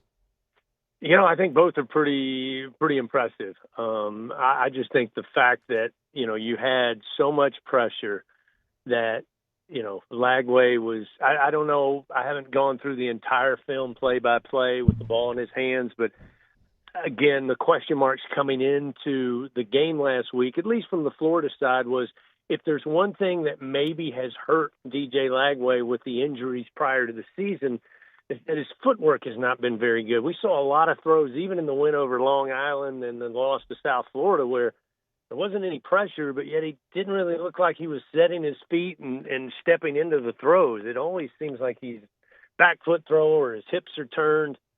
And now you add LSU's pressure and you're forcing him to make those kind of throws. And then with the coverage that we've seen pretty much through 3 weeks of action for this secondary, I mean, I think you could pick either one of those. And based on what we haven't seen for a number of years, you got to be thrilled that, A, you're getting disruption at the point of attack, and you've got guys that can hold down on receivers down the field. And when the ball is put in the air, as Coach Kelly told us during the summer, they've got ball hawks. Well, they certainly proved it on Saturday because they forced him into some bad throws. Again, you got to go up and make the play, and LSU did 5 times. Blake Baker had a lot of work to do when he got here in the spring of 2024. What do you make of the turnaround of this LSU unit from the time he got here to today? I think it's what Coach has said, and I think Blake probably would agree that, at one time you were trying to find the fit for the philosophy you have and the way you want your defense to play. And, I've always had the sense that Coach Baker feels like the best way to disrupt these high-power offenses is to be the aggressor. I just don't know that we had enough people, to do that in his first year. Now, it is amazing. Kudos to him. You wanted to see some improvement. I mean, how much did we talk about at the end of last year? We got to see major improvement. I think all of us kind of thought, yeah, we'd love to see major improvement, but let's just see a little improvement. And again, through 3 weeks, we have seen light years. I mean, absolute light years from where you were a year ago and certainly 2 years ago. And again, I think it has everything to do with putting the priority and going to find guys with the skill set that allows you to basically, look, we got to work on fundamentals. We want to tackle real well. We want to have our spacing right, all the stuff that they always will work on. But when you are now going into a Saturday game hunt where you're saying, okay, this is where their strengths lie, this is what we have to do to throw them off schedule, and it's not about who do we rely on. It's basically looking at the room and saying, guys, this is your responsibility. Go do it. That is such a 180 from where they were a year ago or 2 years ago. I've seen your spotting charts. You're quite prepared for these games. You got to have a lot of guys on that defense for the LSU team because they are rotating guys in at a remarkable level. What can you say about the depth that has been cultivated here? Because they've had some guys that have missed time in the Clemson and the Florida games, and they haven't missed a beat. How many times, Hunt, have you seen a coach, any coach from any program, high school, college, pro, you name it, say in the summer, we're looking to add to our depth. We got to get depth. Then you get to about midway through the season and you'll hear, we just don't have the depth. When you hear a coach in the preseason say, my goodness, we've really got some great depth at this position, and this position, this position.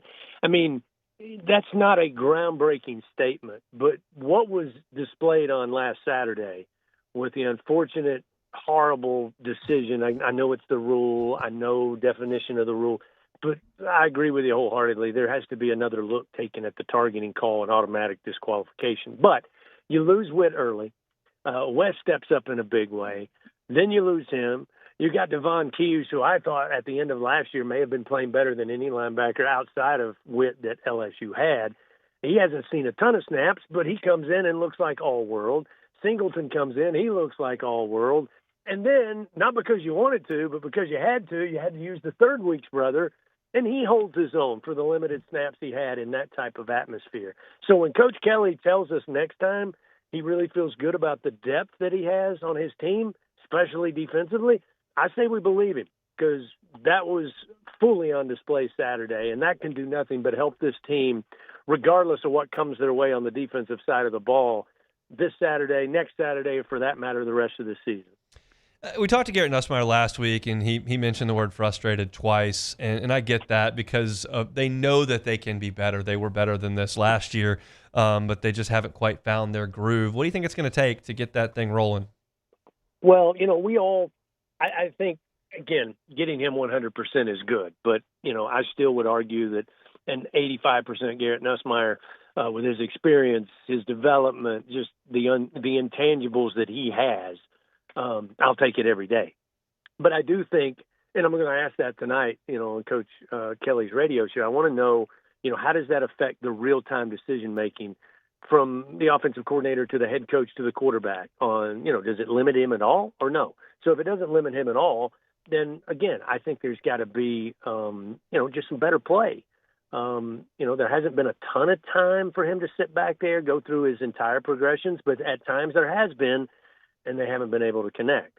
Do I think that receivers at some point have to find a way to get a little better separation? When I go back and watch the film and, he's extending the plays, looking for something downfield, for some reason, again, some teams are right now not respecting the run game, so they're gonna leave 5 or 6 guys in coverage and say, okay, we're going to try to sit down on your receivers. I think it's a combination of a lot of things. I think you could throw in there that has everybody made the plays that were there to be made? No. Have some defenses at times this season, not in every game and not in every snap. Have they made things difficult? Yeah. The good news about it is that I think defense will keep you in every single game. And if you tell me the talent roster that's on this LSU team, because I've seen not only the guys who transferred in and the guys who returned actually do some amazing things offensively, I know they can do it. So, again, we'd love to have a fully formed offensive unit first week of the season. We'd love to have a fully formed defensive unit, special teams, no miscues at all the very first week, second week, third week. I know it's concerning, but I really think I'd rather be in this position with the offense, the ability to get better based on what we know that's on this roster than the other way around. Because at some point, you just can't improve. And I think that could be an argument that was made on the defensive side of the ball last year and the year before. It is what it is. Let's just hope we get better. Yeah. I don't think that's the sense Coach Kelly and the staff is taking. I think they understand we have a chance to get better. We know we can play better. Let's go get better. It's good weekend to get into a little bit of rhythm. I know you stand next to an old special teamer every Saturday. I sit next to one in BT. The punting was awesome on Saturday, and that was part of the reason that they were able to play such great defense and hold Florida down. What have you made of that addition with Grant Chadwick? Again, I go back to what Coach Kelly told us this summer. Special teams has been wobbly, to say the very least, for a number of years at LSU, where you're not able to, A, flip the field, or B, get some of those hidden yards to set up your offense in better situations. And Coach Kelly kept saying, look, we got playmakers receiving kicks. We've seen that on display already. We think we have a punter who now, when called upon, can flip the field. And now that we know this defense is what it is, and you got a guy who can put it inside the 20, as well as Grant Chadwick has done, and suddenly now your defense is forcing offenses to go 90-plus yards, or for that matter, 85-plus yards. I like LSU's chances. So I go back to what Coach Kelly told us. He thought that this punting unit would be able to flip the field, and when you're averaging just under 51 yards a punt, and as you said, in a single game, pin them back inside the 24 times, that is a weapon. And, again, if you're off, put it this way, hon, if I had to draw it up and say, all right, look, when they have the football, we want to stop them. I got a defense that can do that. When our offense gets bogged down and we got a bad field position, we need a guy to flip the field, because then we think in a possession or two, we're going to be starting the game at our own 45, and that's going to improve our chances offensively. And if you go back and look at the Louisiana Tech game, and again, I'm not saying Louisiana Tech is the world beater. It's not Ole Miss. It's not Alabama. It's not what's coming up on the schedule. What I will argue is that as that game went along, I think, don't quote me, starting position for LSU in the first half was somewhere around the 17, 16-yard line. In the second half, it was, I believe, their 42. That wins football games. Yeah, no doubt they're doing a good job in terms of field position and have in all three games. So Kickoff on Saturday, 6:45. Pregame show for us comes up at 4:45. I'm told you got me a pretty good guest coming up for one of the segments. Can you tell everybody about it? Yeah, you're going to get to sit down and talk to, and I hope you do your research. I really do. I'll try. I hope you don't come off as not prepared. But two-time national champion head coach Jay Johnson going to join the show and talk about fall ball and roster transactions and what's going to be added to the team. Because you know as well as I do, because you've done this interview a couple of times, and this will be your second time coming off a national championship. You probably want to mention it a little bit. Because I got to tell you, I bet Jay goes, that was last year, that was 6 months ago, we've moved on. But it's going to be fun to have Jay on the show and kind of talk about where baseball is going and, frankly, where they're headed. I may trim a few minutes off the SEC scoreboard, maybe a couple minutes off keys to the game so we can have Coach a little longer. I'm looking forward to that very much. You'll have Brian Kelly with you tonight on The Brian Kelly Show, 7 o'clock from TJ Ribbs. You can listen on Eagle 98.1. Thanks, Chris. We'll see you Saturday. You got it, bud. Chris Blair, voice of the Tigers. I'm very much looking forward to our conversation with Jay Johnson on Saturday. I'm gonna pin him down and say, look, I know you don't want to talk about last year because that's not what coaches do, but it is September, so we can do that. I won't ask you about it in the middle of February, but in September we will, and then we'll get some thoughts on the way the guys look as they've returned are in school now, and they'll have fall baseball coming up in about 2-3 weeks out there at the box. So looking forward to talking to Coach Johnson on the pregame show. You can hear that on the LSU Sports Radio Network. Let's talk Saints. We'll come back with Luke Johnson next. The Hunt Palmer Show. Highland Insurance Group, HighlandIG.com is that website. It is storm season, and it has been quiet, and that is very good. But you want to make sure that your property policy is where it needs to be when that storm rolls in. So it might be a good time right now, while there's not a storm in the Gulf, to check that out. Because I'll tell you this, once the storm gets in the Gulf, you can't make any changes. The insurance company is not going to work with you on that front because there's a storm brewing. So maybe this rest of the season is quiet. Maybe it's not. But you got to be prepared. So call the Highland Insurance Group and have them look over your policy. I bet you know what you pay for it. Do you know what your deductibles are? Do you know what co-insurance penalties you might incur if your building valuations are wrong? Do you know what you don't know? The answer is no. The Highland Insurance Group does. They've got experts that are here to audit your policy for free. They'll take a look, make sure it's with the right market, at the right price, with the right coverage. Because the last thing you want to do is have a storm go through and then check your policy out and figure out you have paid good money for it and it's not responding properly. Jonathan Carver and his team are experts. They will work with you right here, statewide in Louisiana. They're based out of Baton Rouge. You can find them online at HighlandIG.com, HighlandIG.com. These ice cubes could have been a thankless bed for an all-you-can-eat salad bar. But instead, they cradle and cool the crisp, refreshing Dos Equis. Nicely done, ice cubes. When it comes to pipe fabrication, time is money. And at River Parish Contractors, we make every second count. Our 36,000 square foot shop is ready to take on your projects right now. With experienced welders, precise fittings, and fast turnarounds you can trust. Whether it's a single custom spool or a full-scale run, we have the capacity and the skill to keep your job on schedule. Call us or visit rpcontractors.com for your quote. That's rpcontractors.com. At Atmos Energy, our smart choice solutions help customers save energy and emissions with rebates up to $500 off high-efficiency natural gas appliances, smart thermostats, and weatherization upgrades. Together, we're fueling our energy future. Looking for cleaner energy? Propane is energy for everyone. And when you're cooking with clean, affordable propane, you're cooking with gas. In the wintertime, nothing heats a home like Louisiana propane. And when you need hot water, propane's got you covered. Oh, and you won't regret that propane generator when the power goes out. I'm Miss Louisiana, Gabrielle McLeod, and to find more information and to find a propane dealer near you, visit louisianapropane.com. Man, age is just a number. Don't let it dictate how you feel. Goodwood Men's Sexual Wellness has anti-aging services that can help you look and feel your best. Visit yourgoodwood.com and discover a renewed sense of vitality. BRAC teamed up to reimagine your parks, and you imagined big. With your help, we went to work, creating 12 beautiful community parks across the parish. A family-sized water park, miles and miles of trails, and parks just for your dogs. there are more places to splash, to explore, to run wild, and even soar. You imagined, we delivered. Gold. Breck, your #1 park system in the nation.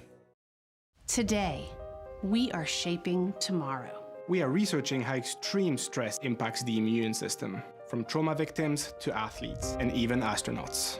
Our work is leading the way in sepsis treatment, saving countless lives. We're unlocking the mind with music in exciting new ways. Our Lady of the Lake Health and LSU are improving the health of our state. That's the impact of champions. Imagine the impact we'll have on the future. Together, we roar. Hi, this is Beth Serena. Welcome to my pool.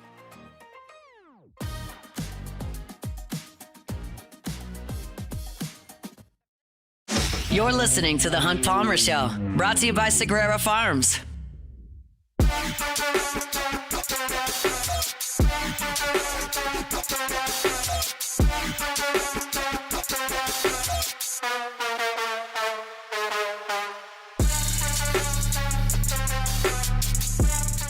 Saints headed to Seattle. Take on the Seahawks.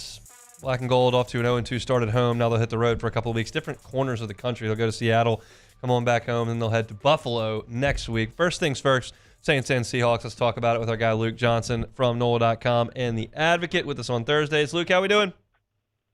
I'm doing great, man. Thanks for having me on. You bet. So I contended that Spencer Rattler made some progress on Sunday. How'd you see it? No, I agree. There was I think he tested the downfield throws a little bit more in this game.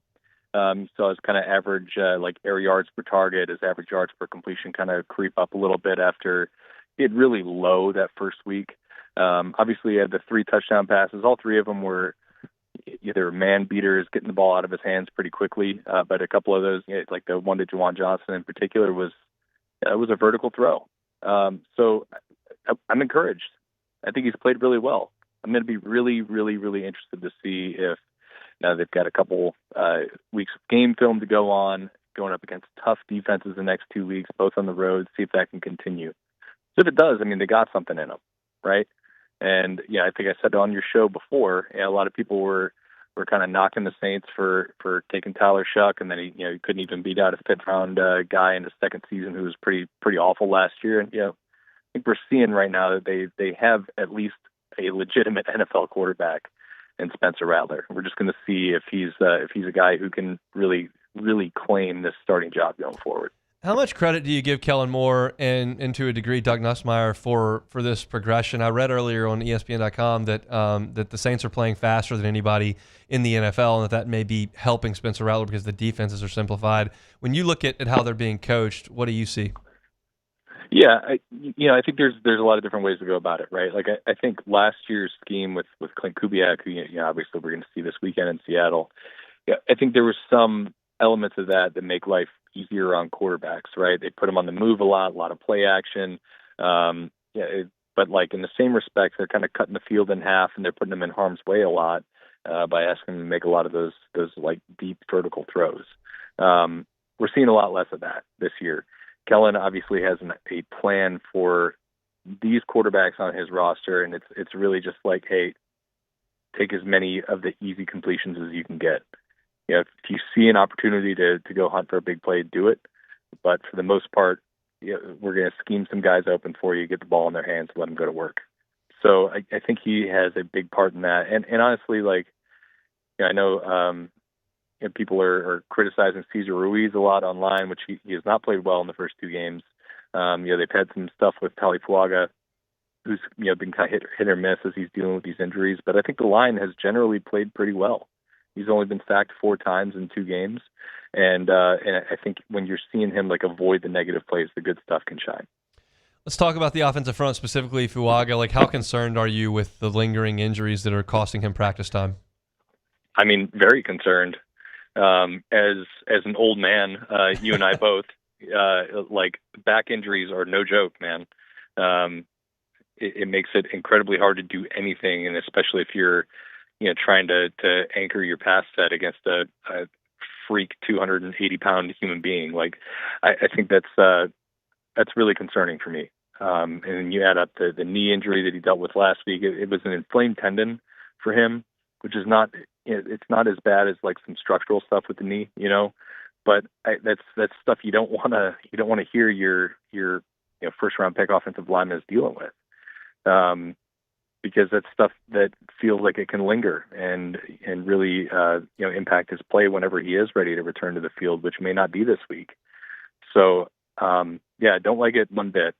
He's a really important player for him, and that's just not now. That's in the future too. Like, they need to make sure that they're doing whatever they can to make sure this is not like something that he's just going to be dealing with over the course of his career. Luke Johnson's our guest, NOLA.com and The Advocate. You can follow him on Twitter at @ByLukeJohnson. What concerns you most about this Seattle defense that they're going to see on Sunday? Their front is really, really good. I was looking it up this week. They lead the NFL in total pressures. They lead the NFL in pressure rates, the percentage of dropbacks that result in the quarterback being pressured by the defense. And they're second to last in blitz rate. So that should tell you everything you need to know about this defense. They've got really, really good guys up front. They've invested a lot in it. Their first-round pick last year, Byron Murphy, is off to a really nice start. They made the trade for Leonard Williams, and he's been excellent for them. And then they've got DeMarcus Lawrence, who he's I think a shell of what he used to be, but when he's like your third or fourth pass rusher, it's pretty good. And they're two edge guys, Boye Mafe and I think it's Derek Lee. I'm kind of blanking on that. I mean, 10 pressures apiece in 2 games. Yeah. They're gonna get after the quarterback, and they do a good job stopping the run. Like, they've got a defensive-minded head coach who built a nasty defense in Baltimore. He's on his way to doing that here in Seattle. So that to me is like the biggest concern going into this game. That front has really been eating it through 2 weeks against a couple pretty good teams. In the 49ers and the Steelers. So the Saints will definitely have their hands full this weekend. When you look at the Saints defense, is there a path to the field for some of these younger guys like Quincy Riley, like Danny Stutzman, who have not played at this point? Riley, yes. I think there's a pretty clear path for him. They brought in Ike Yadam because they do not have very much experience in there, and he's somebody who, he's been around the league a lot. He's been in a lot of different systems. He's played under Brandon Staley in San Francisco. He's played some nice football at times, but we saw him last week really struggle against a guy like Ricky Pearsall, who is an up and coming player, but it's not like he's the best receiver they're going to face this year. So I think to me it just feels like a matter of time until Riley's in the starting lineup, unless they make a move for somebody like Asante Samuel, who's still out there, who they had contact with this summer. It just feels like they're just kind of waiting for him to be ready before they put him out there. So I don't think that's going to be this week, but I think it's coming. And then Stutzman, I really, really like Stutzman as a player, but it's just hard to see him taking reps over definitely not Demario Davis, but Pete Werner even. Pete's somebody they've invested in. He's not like a spectacular player, but he's a really solid player. He's just not going to kill you with mistakes, and I think that's probably something they need on this defense right now. So, but if one of those guys gets hurt, Stutzman's going to be the first one up. I don't think there's any question in my mind about that. And it feels like it's just a matter of time for him. Pete's missed a couple of games in his career with injuries. DeMario has been very healthy, but he missed a couple games last year. So I think that's going to be what brings him into the lineup, though. I realize this sounds like I'm asking a JV football reporter instead of a guy who's covering the NFL, but what is your expectation the next 2 weeks? These games in Seattle and Buffalo. They're pretty low. 2 very difficult places to play. I think Buffalo is clearly in a completely different tier than Seattle is when you're looking at just like who the powers are in the NFL. But I think Seattle is going to be a tough team for a lot of teams to face this year. Really good defense. I am a believer in Clint Kubiak, even if their offense hasn't really gotten on track yet. So I think the thing I really just want to see is can they maintain what they've shown the first 2 weeks, and that's being competitive against good teams. I'm not going to go into these games with any like illusion that they're going to win. I think it'd be a really pleasant surprise if they did, and it's the NFL, so you can really truly never count anybody out on a given week. But they just need to show that they're still on the right track. That it's it's not like you lose 2 games and you're like, crap, we got to go to Seattle and Buffalo. It's 2 more losses automatically, and you start seeing the competitiveness kind of drain away, kind of like it did last year. After they got in a little bit of a rut and they were just like, well, this is toast. I don't want to see that. I want to see them continue to be competitive, because I think that's going to be what we ultimately judge Kellen Moore and Saints staff on by the end of the year. Nobody went into this season thinking they were going to be like a playoff team, but can they be somebody that gives playoff teams trouble? If they can do that, you feel really, really good about where they're going in the future. You going to go watch them throw a fish at the market? Hell no, man. No. Seattle's got A, great food scene, and B, it's going to be remarkable weather out there. I'm going to stay away from the fish, and I'm just going to go see like the real culture up there, and enjoy some sweater weather.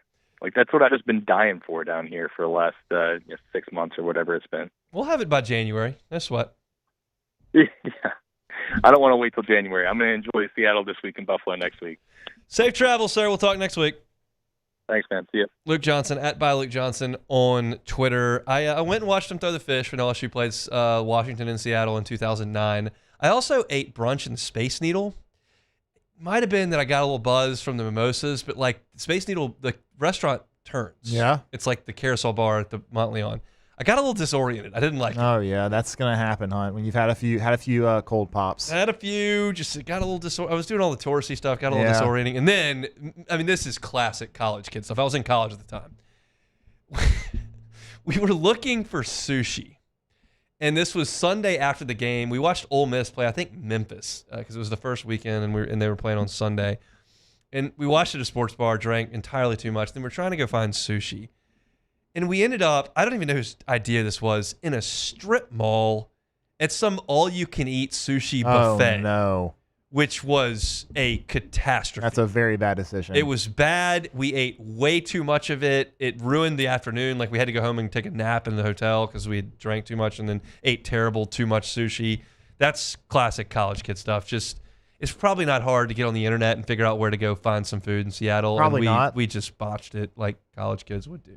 But LSU won the game, so that's what matters. It was what mattered. It was very good. Also, an interesting happening from Seattle, which is I think a little bit more common now, but I don't think was that common in 2009 when we went. We checked into this hotel. We were at the Alumni Association, so it was kind of nice, and we couldn't turn the lights on or the TV on. Like, it's me and my junior, like my college buddy, and we're like pushing buttons, flipping switches, like nothing comes on. So we called the front desk, like, I think our power's out. Like, I don't know how this works. It's like, oh, no, you have to put your key in the slot by the door, and when you do that, all the power will come on. So that when you leave, you take your key with you, and everything powers down so you don't waste electricity. See. You would think Seattle probably ahead of Baton Rouge in that, in that way. So that was, we were like the Beverly Hillbillies coming to town when we couldn't turn the lights on in our hotel room. Stories from Seattle. You didn't know those were coming, did you? Well, they came. All right, finish it up with some Take It or Leave It next. The Hunt Palmer Show. Flight by Yingling is raising the bar by crafting the next generation of light beer. With only 2.6 carbs and 95 calories, this is premium refreshment 6 generations in the making. Flight by Yingling. Raise the bar. Parish Construction and Roofing. This is Coach Kim Mulkey. Go to parishbuilt.com for all of your roofing needs. From your hometown, parishbuilt.com. My father, J.B. Falgu, had a vision of growth for First American Bank and the communities we serve. The bank's foundation was built on his legacy of compassion, loyalty, and dedication. Through his years of leadership, First American has prospered to heights even J.B. could not have imagined. I know my father would be extremely proud of the customer service and financial stability that First American provides to Southeast Louisiana.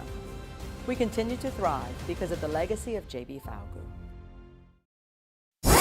104.5 ESPN Baton Rouge and First American Bank and Trust bring you the Heart of the Game Award, recognizing student athletes who deliver when it counts. Nominate your game day standout at 1045ESPN.com by the 21st. We'll choose 5 male and 5 female finalists, and then it's up to the fans to vote for the winners. Each winner gets a $250 gift card, a custom award, and the spotlight they've earned. Presented by First American Bank and Trust, a banking tradition since 1910.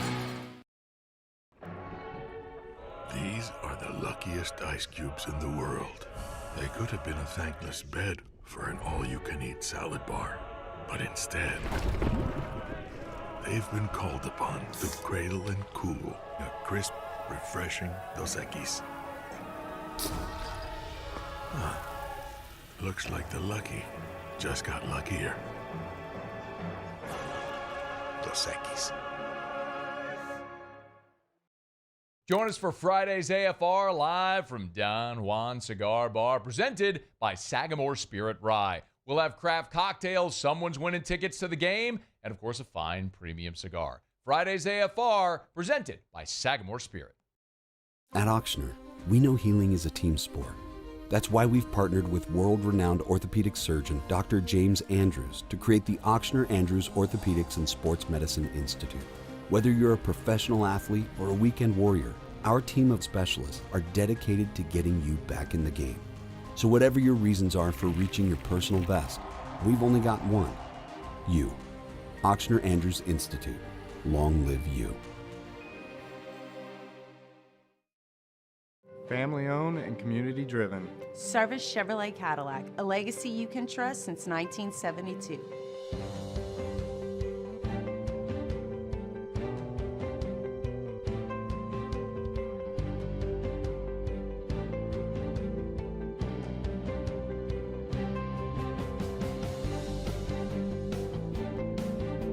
Service Chevrolet Cadillac, our family serving your family. For over 50 years. At Luba Workers' Comp, our journey began over 30 years ago with a simple belief: our clients come first. At Luba, our business has always been focused on people, not policies. Through every success and challenge, we've continued to grow because we've stayed true to our values, committed to providing you with genuine dependability. Because your well-being is more than a priority. It's our purpose.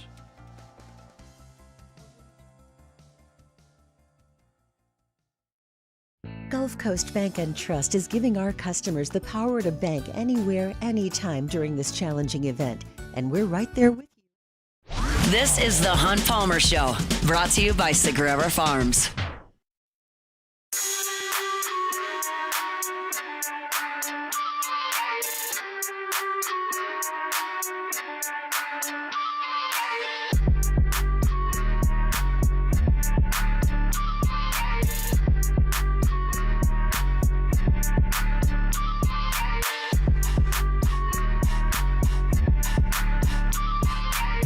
Thursday shows brought to you by Sagrera Farms, premium Angus beef, top 1% of the beef in this country. It's right here, just outside Baton Rouge at Sagrera Farms.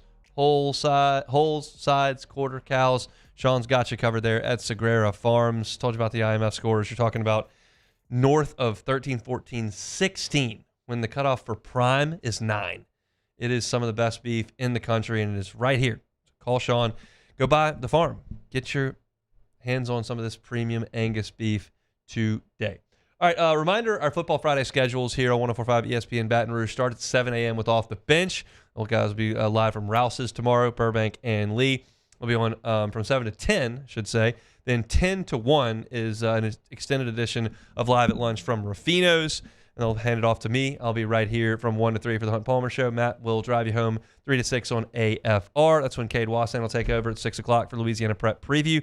And then Catholic High and U-High.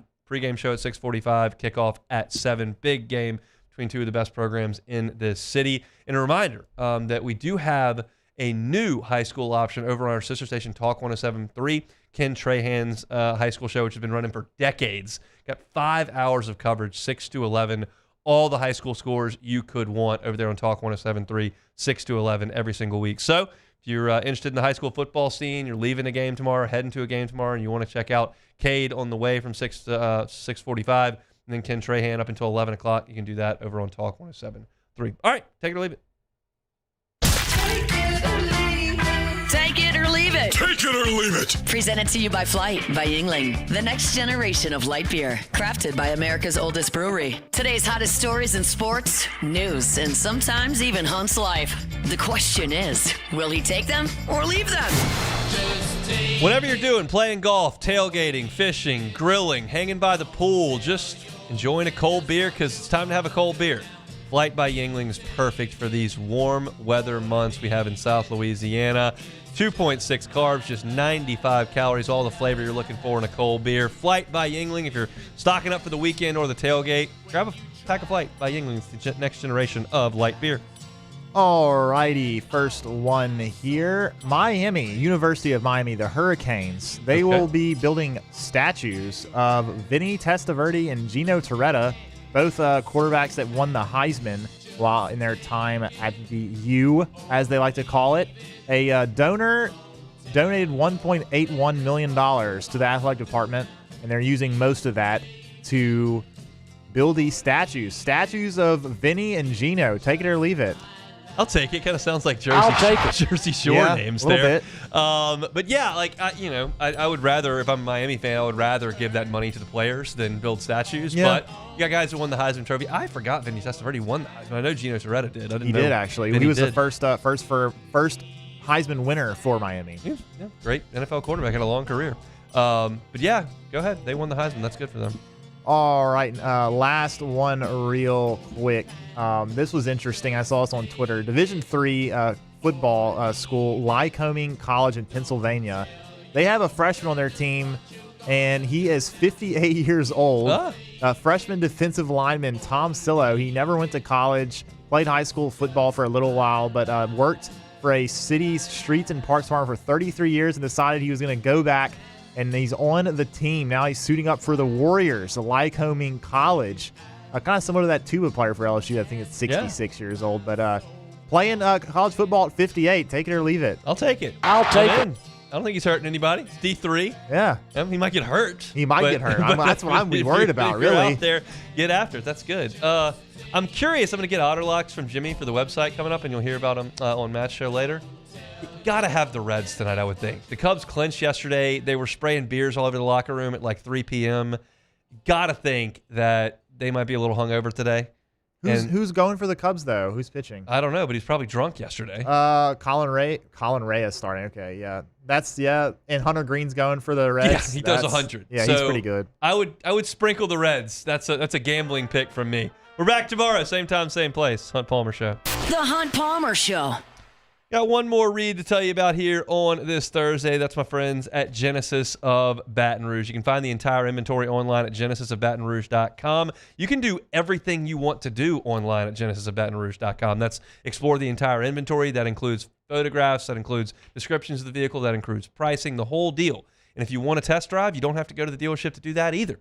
They'll come to you to say, hey, I'd like to test drive the GV80. It's a great SUV, great for a young family. Go and buy it. They'll come to you.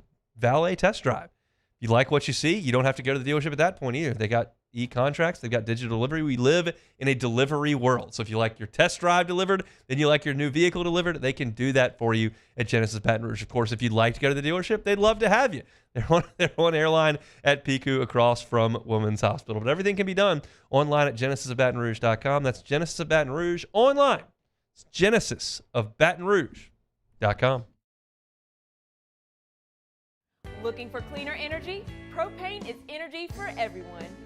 Propane water heaters are very cost efficient, and the savings are even greater with a tankless propane water heater. We all know that Louisiana propane is a safe and environmentally friendly fuel. So why not go green?